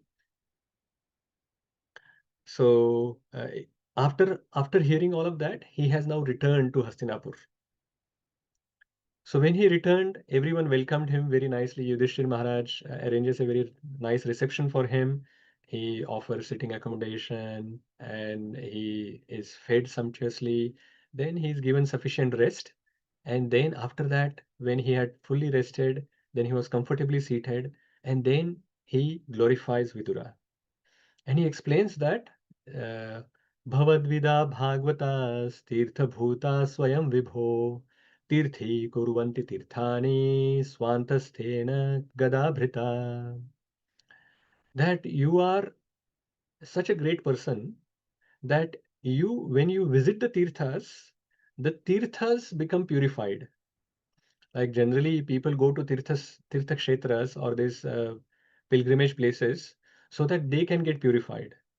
But there are some devotees like Vidura, when they go to Tirtha Kshetras or the places of pilgrimage, the places of pilgrimage gets purified because they have got contaminated because all these sinful people are coming and they are dumping their sins at those places. But when these devotees go, the Tirtha Kshetras get purified. So Vidura is such a great personality.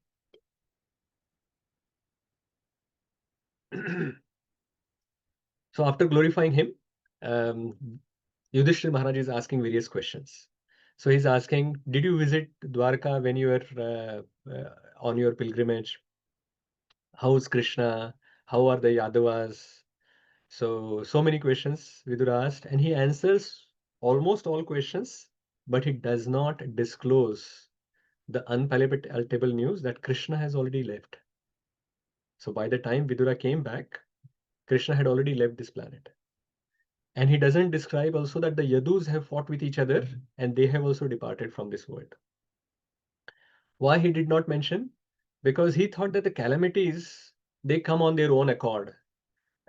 Why should I aggravate the calamity by doing more propaganda? So in the Vedic times, anything bad that happens, it is not discussed too much. But anything good that happens, it is discussed and propagated. In Kali Yuga, it is the opposite. All the news channels are focusing only on the bad news, not on anything good that happens. But the Vedic times, Vidura is thinking that anyway, this bad news sooner or later it is going to come to them. Why I should aggravate them from now itself? So he did not mention about it. The main reason why Vidura came was he wanted to actually help Dhritarashtra, his brother. So he spoke to Dhritarashtra and he actually spoke very uh, harshly to Dhritarashtra, but for his own benefit because he was his well-wisher. So he said that please get out of here immediately. You are so old now that all your relatives have died and you are already blind and now you are not able to hear. Your teeth are lost. You are now coughing mucus. Your memory is gone. And you tried to kill Bhima and Pandavas, and now you're staying in their house just like a dog. Of course, Pandavas are not treating him like this, but he wants to actually create some detachment in Dhritarashtra's heart. That is why he's speaking so uh, pointedly. So Pandavas are actually, Yudhishthir Maharaj is so loving and caring towards Dhritarashtra that when Dhritarashtra leaves, we will see immediately in the next one or two slides that he becomes very, very saddened. So he said that you should, death is now very near. So you should now, death is approaching you and you should now go and embrace. You should actually leave these material things and you should focus on the Supreme Lord. So Dhritarashtra becomes fixed up and he decides that, okay, uh, I agree what I have heard, and I'm going to now retire from here. So Dhritarashtra, Gandhari, and Vidura leaves because they know that if Yudhishthira knows that they are leaving, he will not allow them to go. So while they were all sleeping, these three actually leave the palace and they go to the forest. When Yudhishthira found in the morning that his uncle as well as Gandhari and Vidura have already gone, he asked Sanjaya because Sanjay is his Dhritarashtra's personal assistant. You remember in Bhagavad Gita, Dhritarashtra and Sanjay are talking to each other. So Yudhishthira thought that Sanjay definitely would know what has happened. So he asked, where did my uncles and Gandhari has gone? Have they gone down? They drown in Ganges, being afflicted by this massacre that has happened in this? And he is thinking that, oh, maybe I did not care for them properly, and that is why they have gone away. And Sanjay also started thinking that, oh, I am feeling cheated, that they have left me behind and they have gone from here. So while they are lamenting like this and very sad, Narad Muni appears to help Yudhishthir Maharaj. And he explains to Yudhishthir Maharaj that they have gone from here.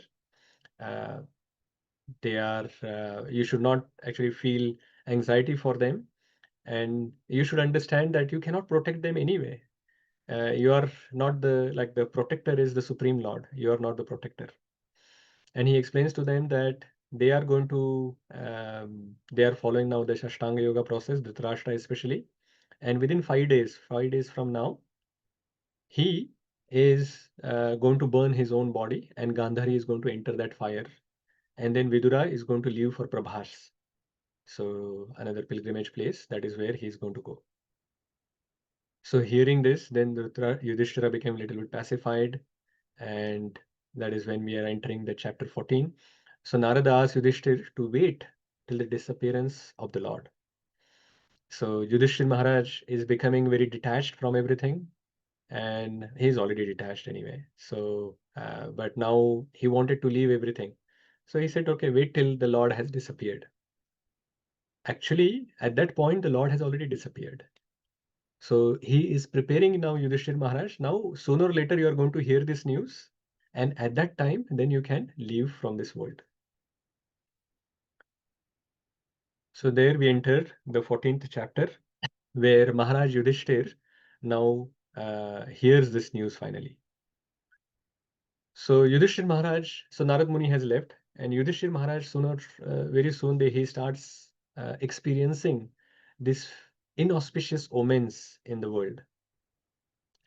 And he also notices that Arjuna has gone to Dwarka for so many months, 7 months have passed, but Arjuna hasn't come back to Dwarka.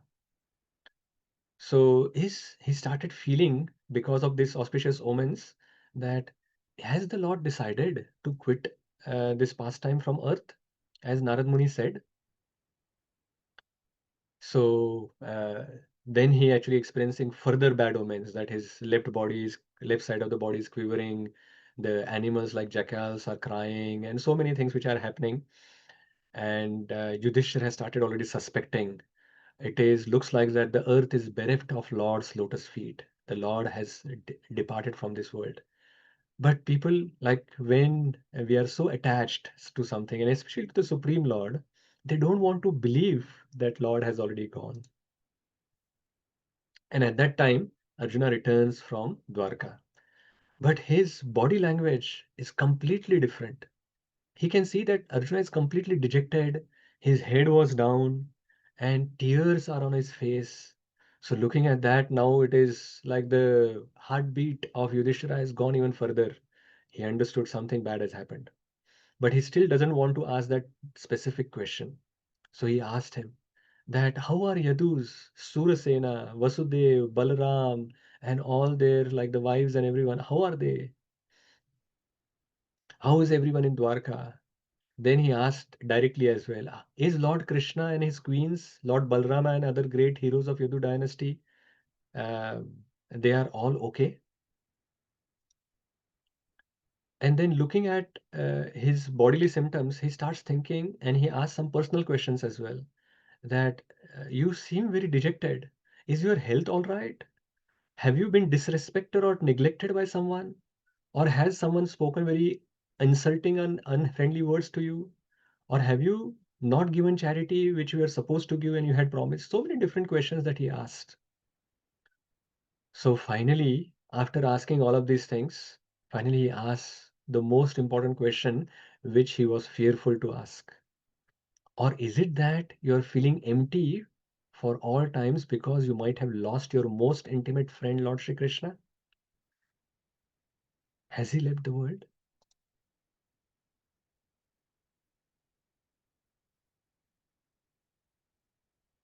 So when Yudhishthira asked this question, Arjuna expresses his feelings for separation from Krishna. We are entering into 15th chapter. Arjuna was very grief stricken, and he finally explains to Yudhishthir Maharaj that my intimate friend has left me alone. And he remembers that how Krishna has helped everyone, like himself personally, as well as his brothers, mother, his wife, Draupadi, that how in every step, every point in their life, whenever there were some challenges or something was there, Krishna had helped them. And all these intimate moments with Krishna, he remembered. And he explained that while coming back, he was defeated by some cowherd people. So he said that I'm the same Arjuna who actually won this Mahabharata war, but now Krishna is not with me. So all of my power, all of my prowess is gone.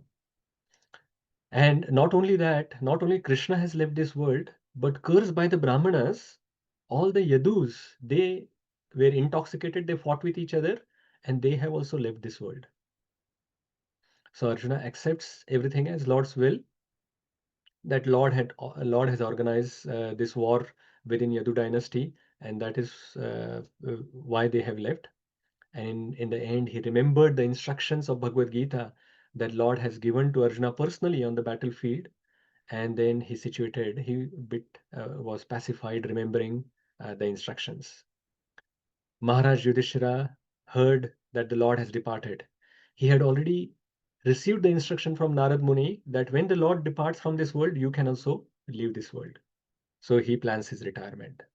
So he decides to retire, and then he enthrones Parikshit Maharaj. He makes him the king of Hastinapur, and he enthrones Vraja in Dwarka. So he renounces everything and he starts towards north, goes to Himalaya. At that time, Vidura also leaves his body at Prabhasa and returns to his original post. Remember, Vidura is none other than Yamaraj. So he was cursed, and that is why he had come. So now he goes back to his original position of uh, Yamaraj. Draupadi, Subhadra, and all the other Pandavas, they follow Yudhishthir Maharaj. So now Parikshit Maharaj is the king, and all of these Pandavas have retired. So now Parikshit Maharaj is the ruler of Hastinapur and the entire kingdom. So he ruled the kingdom as per the instruction of the Brahmanas. He married the daughter of King Uttara and begot 4 sons. He performed horse sacrifices, and he chastised Kali in dress of lower man. So this is what Suta Goswami briefly explained this. But Shaunaka Rishi and other rishis were interested in knowing more about it. So they asked, why did Parikshit Maharaj simply punish Kali instead of killing him? So can you describe this entire incident if they relate to Lord Shri Krishna? See, their question is very, very specific. Yeah, this sounds quite interesting that Parikshit Maharaj chastised Kali and not killed him. You can explain this to us if it is related to Lord Shri Krishna. So then Suta Goswami starts explaining about the situation. So Parikshit Maharaj explains that, uh, Suta Goswami explained that Parikshit Maharaj actually saw the effects of Kali spreading in his kingdom. He started seeing some effects of Kali. So he decided that, okay, this is not okay. I'm going to kill Kali and remove this influence of Kali from my kingdom. So he took his bow and arrow and he traversed all around his kingdom. And wherever he went, he saw and he heard that his citizens are glorifying Krishna and Pandavas. So at one point in time, he came to a place where he saw that there was a bull who had lost 3 legs and he was standing just on one leg. And there was also a cow standing next to the bull, and she was very distressed. And the bull, standing on one leg, is asking Mother Earth. Actually, this bull is Dharma, and this cow was Mother Earth. And they are conversing with each other, talking to each other. So bull is asking, "Why are you so distressed? What is the reason? Is it because I have lost 3 legs? That is why you are distressed? Because I am Dharma and my 3 legs are gone. I am standing on only just one leg. Or is it because unlawful meat eaters are exploiting you? Or is it because the demigods are not receiving in Kali Yuga, not receiving their sacrificial offerings? Or is it because now the Lord is gone? Um, that is why you are feeling that distress. So many other questions that he has asked, but he is saying that, is it mainly because Krishna's disappearance? Because when Krishna was on the earth, his lotus feet was touching the Mother Earth. So now he is departed. She is feeling separation from the Lord, and that is why. Are you feeling distressed? So Mother Earth expresses and explains various wonderful qualities of the Lord, and she says that yes, there is this unbearable separation that I have from the Lord. Um, so that is why she is feeling distressed. So in the 17th chapter, Parikshit observed that this Shudra like a person uh, was beating the cow and bull with a club. This cow and bull that we talked about, Dharma and Arth, they were being beaten by this person. And he was very angry, seeing that in his kingdom, someone had the audacity to do this to the cow and bull. So, in a deep voice, he spoke to the person who was actually the Shudra, was a Kali personified. So, he said that in absence of Lord Krishna and Arjuna, you are actually thinking that there is no one to protect, and that is why you're trying to do these heinous activities. On behalf of them, I will kill you now. But before he wanted to kill Parikshit Maharaj, he wanted to ask that to the bull, that who's the perpetrator? Like, your three legs are broken and this cow is also being harassed. Who's the perpetrator for the crime? So he wants to just do a fair trial, and then after getting to know, yes, I can see visibly that he's the person who's actually causing this suffering. But uh, let me hear from the bull as well. But instead of giving the direct answer, yes, this Kali is the person because of whom I'm suffering, Dharma, because he's Dharma, he says that it is very difficult to ascertain who's the perpetrator of the suffering. Like, why anyone is suffering, it is very difficult to understand and difficult to point out. And there are different opinions that why people are suffering. Some philosophers say that it is the perpetrator is our own self, or some superhuman power, or it is our karma, or it is our nature. So I do not know. You yourself judge the cause of my suffering. So by this thoughtful answer, Parishit understood that this is not an ordinary bull. He understood that you are Dharma. He is the Dharma personified. So he identifies bull as the Dharma, and uh, this is all happening because Krishna is not here. That is why Kali has entered in my kingdom. So he decides to punish Kali now, and he takes out his sword to kill Kali. But something interesting happens. Kali falls at the feet at Parikshit Maharaj and surrenders to him.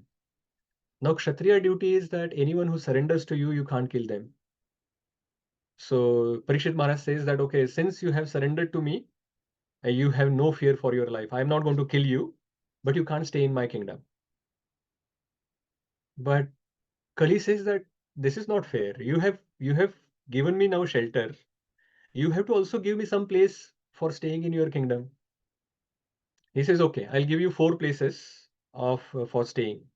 So wherever the 4 regulative principles are broken, that wherever there is meat eating, there is gambling, there is illicit sex or intoxication, at that place you can stay. But Kali says that, hey, this is still not fair because in your kingdom there is no place where all of these principles are broken. So give me another place. This is okay, okay, fine. Wherever there is this gold which is accumulated for sense enjoyment, there you can stay. So he says, okay, that is fine. And Parikshit Maharaj then made arrangement that all the wealth is used in Krishna's service. All the gold in his kingdom will be used for Krishna's service. So in a way, he still removed Kali from his kingdom. That uh, if if the gold is not used for sense enjoyment, then there is no place for Kali to stay. So if you use our wealth and our Lakshmi to in the service of Krishna, then Kali will not enter our life. So thus, Parikshit Maharaj established all the lost legs of bull and improved the situation of earth.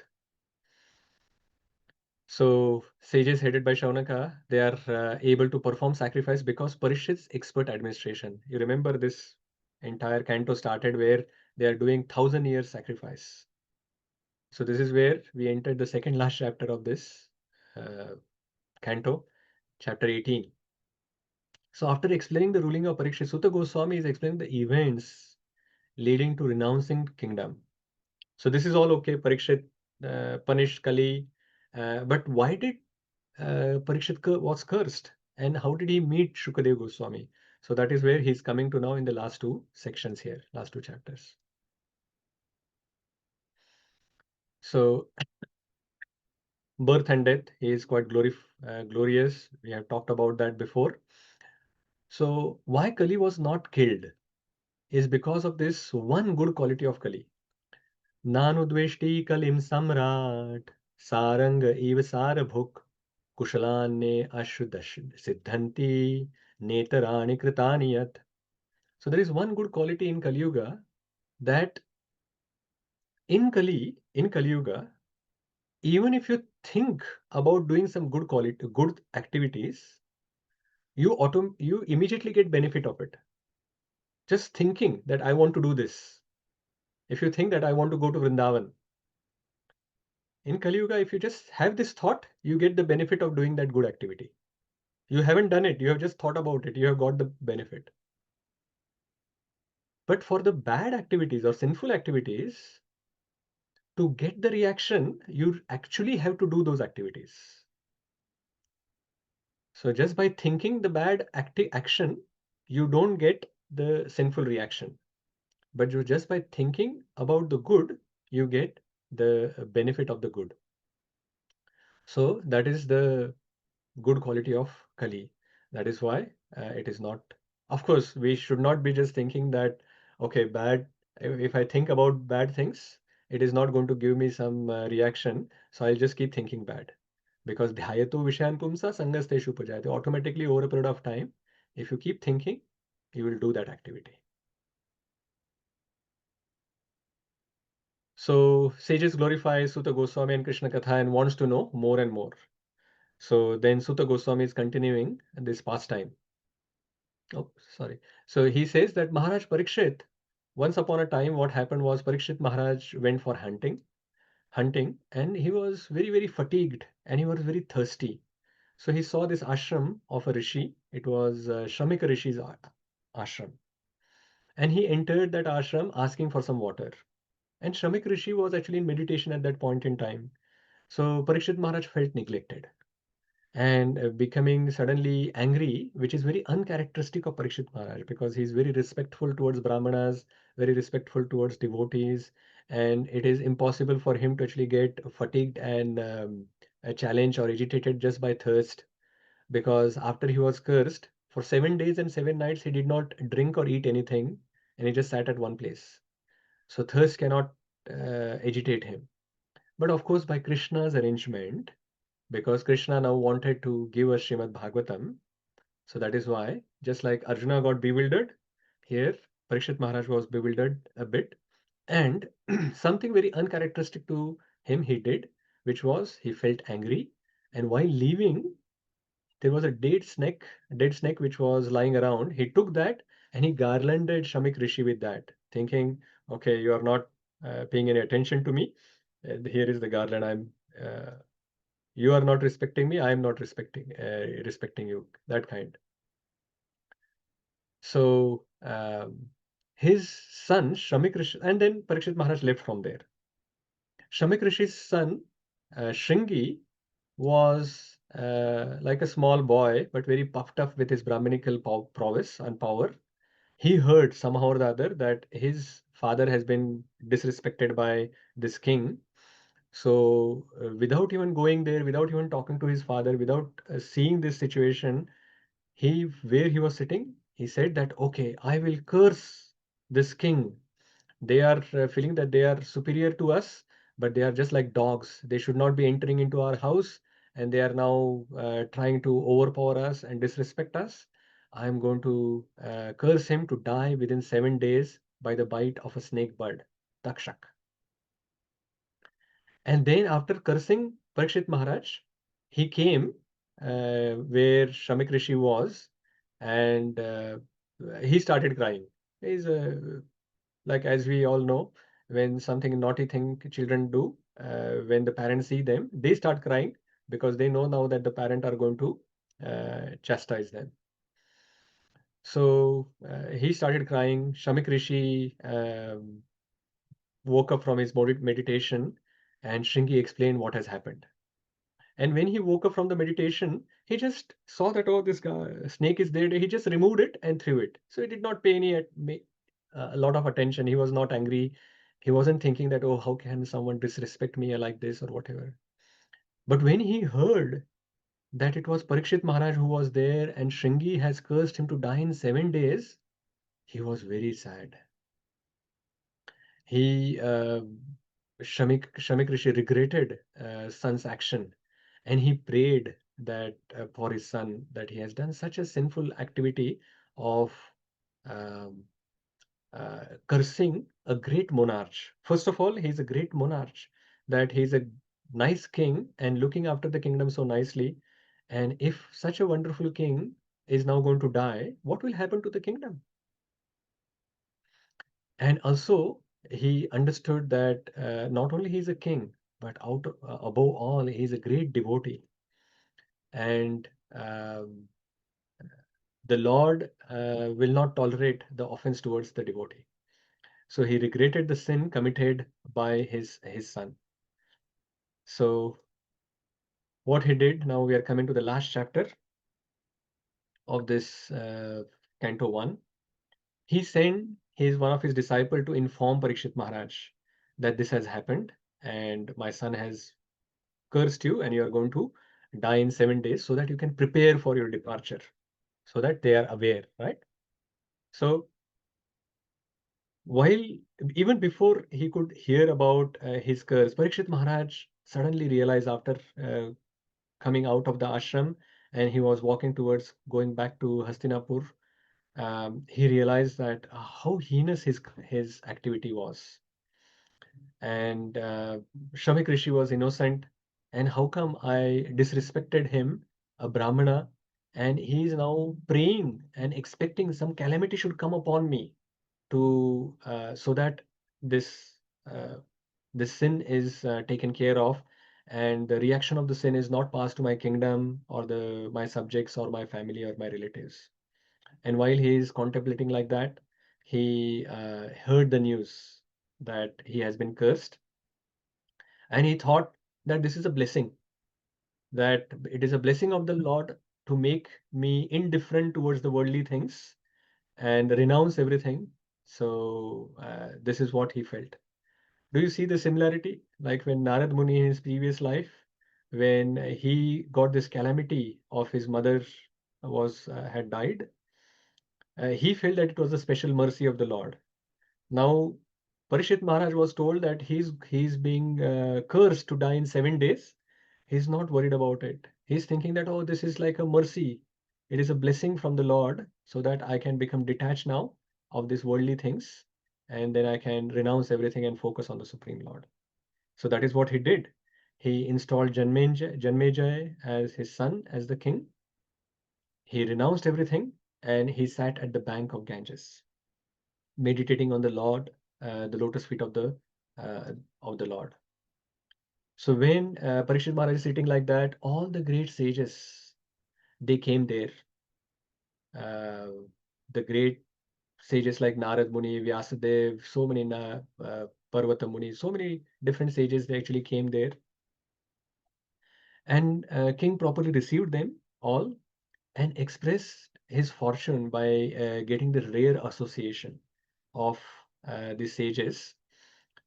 It is only the causeless mercy of the Lord that you all have appeared, and you are giving me this darshan. That is what Parikshit Maharaj mentioned. So he expresses his desire. Um, I think Prabhuji mentioned this verse as well in his last lecture. That what did Parikshit Maharaj ask for? Yes, I think yes, he mentioned this. So he said that he expressed his desire and he asked for three things. This Punashya Bhuyat Bhagavatanante verse. He's saying that I give me, oh Lord, give me attachment. Sorry, he's expressing his desire to all these sages that even if I have to take again birth here in this material world, as long as these three things I can get, I am satisfied. First, attachment to the lotus feet of the Lord. Second, I get association of devotees of the Supreme Lord Krishna. And the third, the friendly relationship with all the living entities. Give me these three things. And then, of course, the 7 days are there. So he's asking all these great sages to speak to him about uh, what is the immediate duty of all the person in all circumstances, and especially at the time of death. What should a person do? So these are the questions. This is the question that Parishit Maharaj has asked. At that time, Shukadev Goswami appeared. So all the assembled sages, they rose from their seats, except for, of course, Vyasadev and Narada Muni. But everyone paid obeisances to Shukadev Goswami and offered him the Vyasasan. Parishit Maharaj respected by bowing down to Shukadev Goswami and glorified Shukadev Goswami. And then he said that how is it possible that you have suddenly appeared here along with all the sages at the time of my death? It is without the mercy of the Lord, your presence is not possible. So he is also taking that as a mercy of the Lord. And he asked two questions to Shukadev Goswami. First question is the same that he asked to the sages. What is the way of perfection for all persons, and especially for one who is about to die? So that is one. And the second question is, please let me know what a man should hear, what a person should hear, chant, and remember and worship, and also what he should not do. So, what he should hear, what he should chant, what he should remember and worship, and what he should not do. So, this is where the first canto ends, and then Shukadev Goswami will start speaking from the second canto. Of course, the essence of what Shukadev Goswami has spoken is already mentioned by Sutta Goswami in the second chapter, uh, the divine and divinity services. In that chapter, that he has already mentioned that. So that was like a marathon session for 2 hours. Thank you very much for patiently listening. From next session onwards, it is not going to be this one-way speaking. We will have conversation, but because there are so many things to cover in just short period of time, I just covered all these 19 chapters. By the blessings of all the devotees, we have gone through the overview of Canto 1. Are there any questions, comments, realizations, anything that you want to talk about? Hare Krishna Prabhu. Hare Krishna. Thank you for that you just start this program. I was so happy. So, and I just had a question. Ki you said you have to buy the Bhagavatam Subodhi. Is it one book or is it in the parts? Yes, it's Bhagavad Subodhini. This is written by Gauranga Darshan Prabhu very beautifully.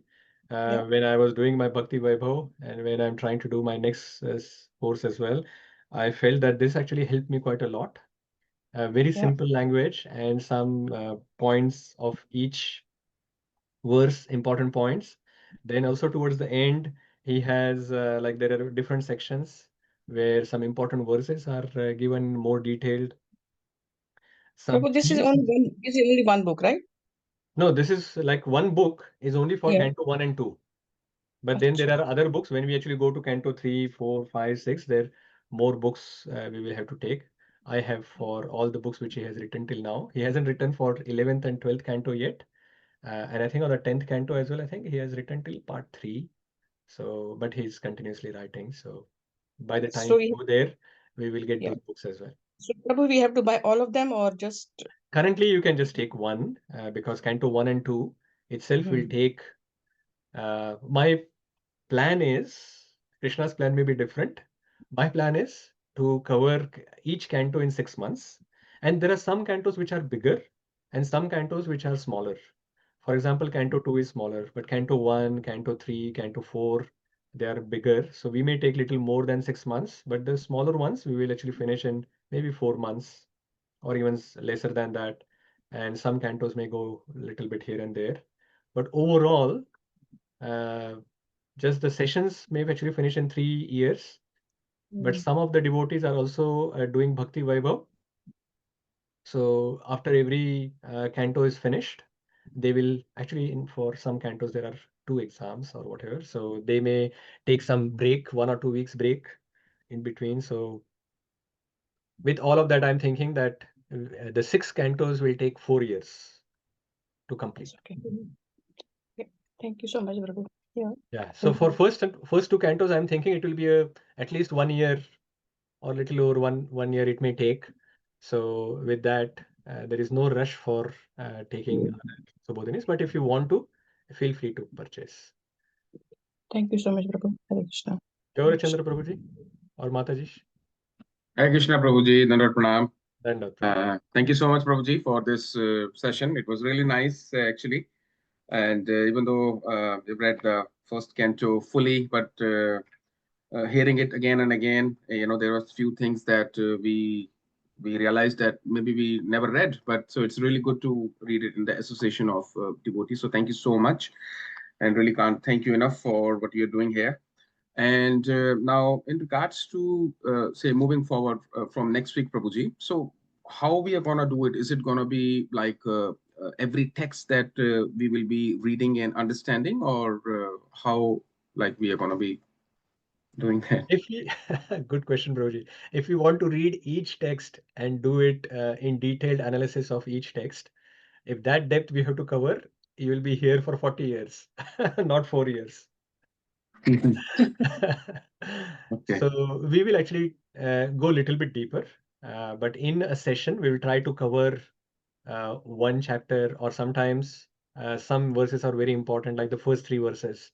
So we may take entire session on the first 3 verses or so, like that. And then somewhere we will cover 20 verses. Sometimes we can cover maybe even 40 verses. So we may not actually go in detail for each verse, but wherever some emphasis is required, where are some teachings or learnings we can take uh, from the verses. Actually, each verse is important. And that is Yeah. why Srila Prabhupada has given Nityam Bhagavata Sevaya. Right. So Srila Prabhupada wants us, all of us, to actually read Srimad Bhagavatam every day. But for these sessions, we are doing just 2 hours in a week. So we won't be actually going in detail for each and every verse, but we'll go deeper, but not very deep. Enough for understanding the Bhagavatam. Okay. Another thing is understanding Bhagavatam is also we can understand it in so many different aspects, and that is why we have to hear from so many different speakers, and that gives different understanding and more deeper understanding. So we will just see whatever I have learned from my teachers. I'll try to share, and then we will go ahead like that, Prabhu. Okay. Thank you, Prabhuji. Hare Krishna, Prabhuji. I have also got a question. Yes, So, ma'am. the basic plan would be similar as that of Bhakti Shastra, that we'll do assignments and essays and then paper, the Okay, I exam. think what I can do is related to Bhakti Vaibhav. Those who are doing Bhakti Vaibhav, I'll take another half an hour session with you in the coming 1 or 2 weeks, where I will explain how that is going to work, so that Okay. you, like all the others who are not doing, they don't have to actually worry about all this, and don't take any tension. Others, you are not going to get any assignments or whatever. You can just hear and relish Srimad Bhagavatam along with us. If you want to actually memorize some of the verses, when we are going through Srimad Bhagavatam, I'll identify some verses that we should all memorize. So even those who are listening, I would highly recommend that you hear those verses again and again and recite, so that you can memorize those verses as well, and learn their meanings as well. So some of those everyone can do, and those who are doing Bhakti Vaibhav, I'll give you a separate half an hour session or so to explain how the assignments will be done, how essays, what is required, and all of that. Is that okay? Thank you. Yes, thank you, Prabhuji. Hare Krishna. Thank you. Hare Krishna. Hare Krishna. Aparna Mataji. Hare Krishna, Prabhuji, Danvat Pranam. No question this time, surprisingly, but only comments. Very well, Prabhuji. Because Srimad Bhagavatam has always been a mystery back for me. My father used to hand it over to me, say, read it, and I would think, oh, obeisances, but I can never read this. But I think the way you have, presented in a chunk size way, looks like that maybe I can go through the whole Bhagavatam with your capable leadership and facilitation. So thank you so much, Prabhuji. It was amazing, and that's all I want to say. Hare Krishna. Hare Krishna. Thank you, Mataji, for your kind words. as I have told earlier as well, I'm just sharing what I have learned. There are so many wonderful devotees who have been very merciful on me for sharing this knowledge with me. And on above all, we are all grateful to Srila Prabhupada, because if he wouldn't have written Srimad Bhagavatam in English, which was made available to for all of us, even those who have taught me wouldn't have got Srimad Bhagavatam. So we are grateful that his words are so potent as a pure devotee that they are going to help us all. It is mainly just like for Wisdom of Bhagavad Gita as well. It was mainly for my own benefit. I started studying from a different perspective and started to share. So this is as well the main reason I want to study and internalize some of those things. That is why I'm trying to do it. While doing that, I'm just sharing whatever I'm studying. So if that is helping you, that is the grace of the Supreme Lord Srimad Bhagavatam, as well as Srila Prabhupada and all the other devotees. I'm just a via medium for it. Thank you. Thank you, Hare Prabhuji. Krishna. Hare Krishna. Adi Devi Mataji. Hare Krishna.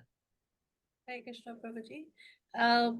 I wonder why the Bhakti Vaibhav, or this particular journey that we are taking, is only comprising of 6 cantos, whereas Srimad Bhagavatam is made up of 12. So Yes. that leaves me wondering, what about the remaining 6? Yeah, the remaining 6 cantos are studied as Bhakti Vedanta. Oh, I see. Okay. So when you actually learn the entire Srimad Bhagavatam, you become Bhakti Vedanta. Okay. Just Okay. like we have Bhakti Vedanta Srila Prabhupada. And then actually Srila Prabhupada have given another degree after that. So then if you read and study Chaitanya Charitamrita, then you become Bhakti Sarvabhauma. Okay. So Bhakti Shastri for those 4 books, Bhagavad Gita, Ishopanishad, Nectar of Instruction, Nectar of Devotion, and Bhakti Vaibhav for first 6 cantos, Bhakti Vedanta for the remaining 6 cantos, and Bhakti Sarvabhauma for Chaitanya Charitamrita. Srila Prabhupada has given us the lifetime of study. So we don't have to actually rush through studying Srimad Bhagavatam. Yes. We have to actually relish it, and we have to learn it as much as deep as possible we can do. Of course, it is not that only during Bhakti Vaibhav we can study. Our study of Bhagavatam can continue after even we get the degree. Just like what I'm trying to do. I have already received Bhakti Vaibhav degree. I've already received the instruction to share this knowledge. So I'm just trying to do by studying it further. So that is how our lifetime of study we should do of all the scriptures, Mataji. Okay. Thank you. Okay. Thank Hare you. Krishna. Very nice. Sudarma Prabhu or Sudarma Mataji, you Hare have some Krishna, question or Prabhuji. comment? Dandavad Pranam, Prabhuji. Thank you Dandavad. very much for the beautiful initiative we have started. The For, wonderful, wonderful overview, Prabhuji. So nice. Hare Krishna. within I've learned 2 it from hours, Gauranga Darshan Prabhu. He within has 2 been my hours, teacher for Bhakti Vaibhav. So all glories to him. but very well, nicely presented, Prabhuji. Thank you very much, Prabhuji. Prabhuji, just when you were mentioning like the verses, like it will be very hard to go verse by verse, and we'll be covering quite a bit of wide range of verses in some classes. So I want to ask is, would you recommend like for us to listen some specific lectures, which benefited you as well, so that in the meanwhile when you're going through, like we can also go through those, listen to those lectures as well to get some more internalize it and understand better as well, Prabhuji. Thank Yes, you very Mataji. much. Very good question. So for this, there is no pre-reading, or pre-hearing that is required, but pre-reading is required. If at all it is possible that before coming, for example, now in the next session, we are going to cover the first chapter, and I'm going to try to focus mainly on the first 3 verses only. If possible, I can cover a little bit more. If possible, you can all hear, not hear, read Srimad Bhagavatam, the first 3 verses of Srimad Bhagavatam, then that will be a good thing. If you have more time after reading, I know some of you would have already read Srimad Bhagavatam, but Srimad Bhagavatam is not for reading once. So because now we are going to hear it again, if you have already read that section before coming, you can relish it even more, because you would have already gone through it, you would have already underlined some important points from it, and then you are hearing it again, then you can realize, oh, I felt that this point was interesting, but while hearing, now some other aspects of coming which I ignored. So that way we will gain more out of it. But of course, if you have more time after reading that section, then you can also hear some classes which are given by wonderful devotees. There is a website called Srimad Bhagavatam class. So on each verse of Srimad Bhagavatam, wherever some classes are given, they are listed down there. Not all, but at least whatever is available. So that is there. Then, as you know, Gauranga Darshan Prabhu was here last week. He gives such wonderful classes as well. So there are so many classes on Srimad Bhagavatam that he has given. If you find a specific class on this particular section that we are reading, then you can also hear those classes. So yeah, that is possible to do. Thank Okay, you. Bharataji Prabhu. Hare Krishna Prabhuji, Dhanvat Pranam. Nice Dhanwad. overview, Prabhuji. Thank you very much. Prabhuji, so you suggested we should remember the verses and all that. So is there any place where because the Bhagavatam verses are so sweet, not just if you, I mean the way we pronounce is also quite important. Like, is there any place where we can hear, is there any audio recording or any of these verses, Prabhuji? Yes, Prabhuji, there are. So when we were doing our Bhakti Vaibhav, Gauranga Darshan Prabhu had recorded some verses. Okay. Like there is a small book where the important verses of all Srimad Bhagavatam has been written.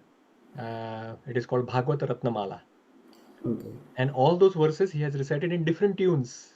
Oh, okay. And then he has put that recording. I can put it into the Wisdom of Bhagavatam group, those audio links. And then you can hear those audios, and that will help you to memorize as well.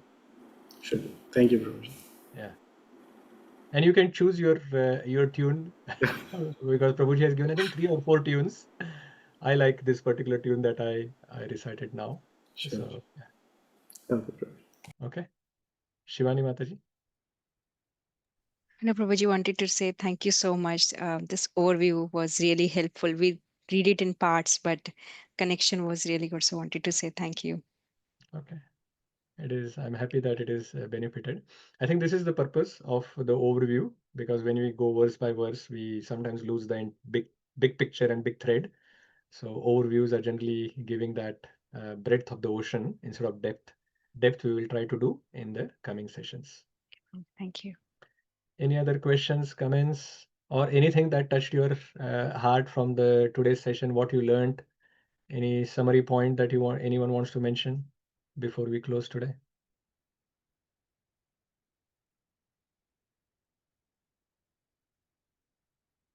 Yes, Gaurchandra Prabhu or Shama Mataji. Hare Krishna Prabhuji. So one point that was really standing out for me was that Srila Shukadev Goswami, Narad Muni and Vyasadev both were treating Srila Shukadev Goswami as their guru. That was quite a new thing to me. So thank you very much for sharing that. Thank you. Hare Krishna. Hare Krishna. Hey, Mataji, can you say that again one more time? I was a bit distracted doing something else. Some chat messages devotees had put, so I was reading them. Apologies. Sure, Prabhuji. So basically, you mentioned that Narad Muni and Srila Vyasadev, they in their they are treating, or in their heart they are respecting Srila Shukadev Goswami as their guru. So Okay. So it is not that they are taking Shukadev Goswami as guru. Hmm. If you see in Bhagavad Gita as well, it is said that Bodhayanta Parasparam. Even though Shukadev Goswami is a disciple of Vyasadev and son as well, and Narad Muni is a guru of Vyasadev, they are not shy thinking that, how he is my grand disciple or he is my disciple, why should I actually go and sit in his class? Like as a devotee, sometimes we think that, why should I actually sit on somebody's class that he's like very, very new devotee, and maybe I have taught him or I have brought him in Krishna consciousness. We have this doership mentality sometimes, right? So they did not have that mentality. Even though it was Narad Muni has given the knowledge to Vyasadeva, Vyasadeva has given to Shukadeva Goswami. When Shukadeva Goswami is presenting the same knowledge of the Supreme Lord, Vyasadeva and Narad Muni, they relish Krishna Katha so much that they still want to be part of that. It doesn't mean that he is the guru of them. It is bodhayanta parasparam, and they are relishing each the knowledge, and they also acknowledge that the realizations of each devotee is different. Why Srimad Bhagavatam can be heard from different devotees, of course, bona fide devotees in a proper parampara, is because Krishna can touch everyone's heart differently. And when they share those realizations, you may not have actually thought about those aspects or learned or could would have learned from that verse particular thing that the other devotee is sharing. So that is why the devotees are always eager. Whoever is speaking Krishna Katha, as long as they are bona fide, they would want to hear from them and relish Krishna Katha. But that doesn't necessarily mean that they are taking him as a spiritual master. Where I said Guru Muninam, at that point I mentioned that they were sitting there as well. But of course, all the other sages, if you remember when Shukadeva Goswami came, all the other sages stood up to show respect to them. But these two actually remained seated because they are more senior to him. So from that perspective, so others showed respect. And so it is the guru of all the other sages. That is what it mentions by Guru Munina. Sure, Prabhuji. Thank you so much. Hare Krishna. Hare Thank Krishna. Adi Devi Mataji.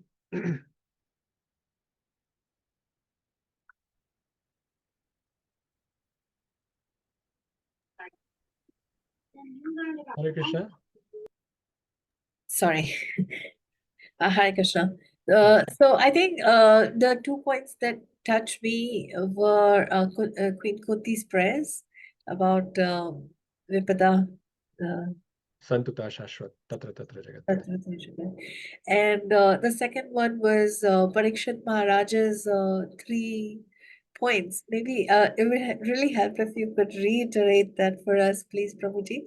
I think one of them was devotees, one of them was devotional service, and Bhagavatam. Which one you are mentioning? Like the the- 3 desires that he had? 3 desires, yes. Yeah. Okay. I'll bring back the slides for you.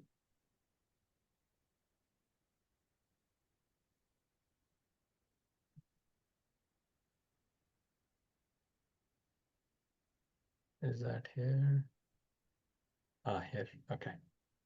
So is the slides visible? No, currently, right? 6. Not yet, Prabhuji. Yeah, here. So this verse was mentioned that he had these 3 desires. He said that Punascha Bhuyat Bhagavat Anante. Like even if I have to actually take birth again and again in this material world, that is fine. As long as Rati Prasangascha Tada Ashrayeshu. So as long as I can develop attachment for the Lord. Rati attachment should be developed for the Lord. And second one was association with devotees. So the Lord, attachment to the Lord, association of the devotees, and the third one was the friendly relations with all the living entities. So these 3 things we have to actually develop. And the same thing Chaitanya Mahaprabhu also gave us. He said we should have Namaruchi. Namaruchi means attachment to the Lord. So Nam, the Lord's name, and the Lord are non-different. So attachment to Lord is Namruchi as well. Then Vaishnava Seva, so association of his devotees. And then Namaruchi, Vaishnava Seva, and Jivadaya. So friendly relations or compassion to all the living entities. So that is what Parikshit Maharaj wanted, and that is the same formula that Chaitanya Mahaprabhu has also given to us. So this is how it is repeated. Yes, Prabhu. Okay. Thank you. Hare Krishna. Hare Krishna. Who's next? I somehow or the other have lost. Okay, where is it? I can't see everyone now. Yeah, I can see that. Okay. Surananda Prabhu. Hare Krishna Okay, Prabhuji. we'll take this last two and then we will finish considering the time. Hare Krishna Surananda Prabhuji. Prabhu. Nice overview, Prabhuji. It is very helpful, as others also said. The points that I like today is Narada Muni and Parikshit Maharaj, when they did they come across the calamities, so they felt that it is Krishna's plan. Special mercy, not only as a plan, but they thought that it is a mercy that Krishna is giving to me. Isn't it interesting? Yes. Aparna as Mataji. Hare Krishna, Prabhuji. Quite a few things stood out for me, but I'll just Maybe pick just one or two, yeah. two. I'll pick two. The first one, Prabhuji, is from chapter 18, when you explained through the slide that Kunti Maharani actually established that the real reason for Lord's appearance is to rejuvenate the bhakti. I just did not know that. I've heard about her prayers and how profound the prayers were, but this is really new. So I'm going to take it with me. Thank you so much. And the second was in the subsequent chapter 9, where Bhishma Deva pacifies and encourages under Pandavas and Yudhishthir Maharaja and establishes three dharma, which is important. So Vipra, serving Achyuta, Lord Krishna, serving the Brahmanas and the prescribed duty. So thank you so much. Those were really stood out. Thanks. Hare Krishna. Hare Krishna. Thank you, Mataji. Bhageshwari Mataji. I like the verse of that Atma Rama verse, where it said that even liberated souls, they actually like to hear and they actually get attracted to qualities of Lord. And one more thing, in the 1.2 that under the divinity chapter, it was mentioned that when the questions, sages asked the questions, they did ask if they are related to Krishna.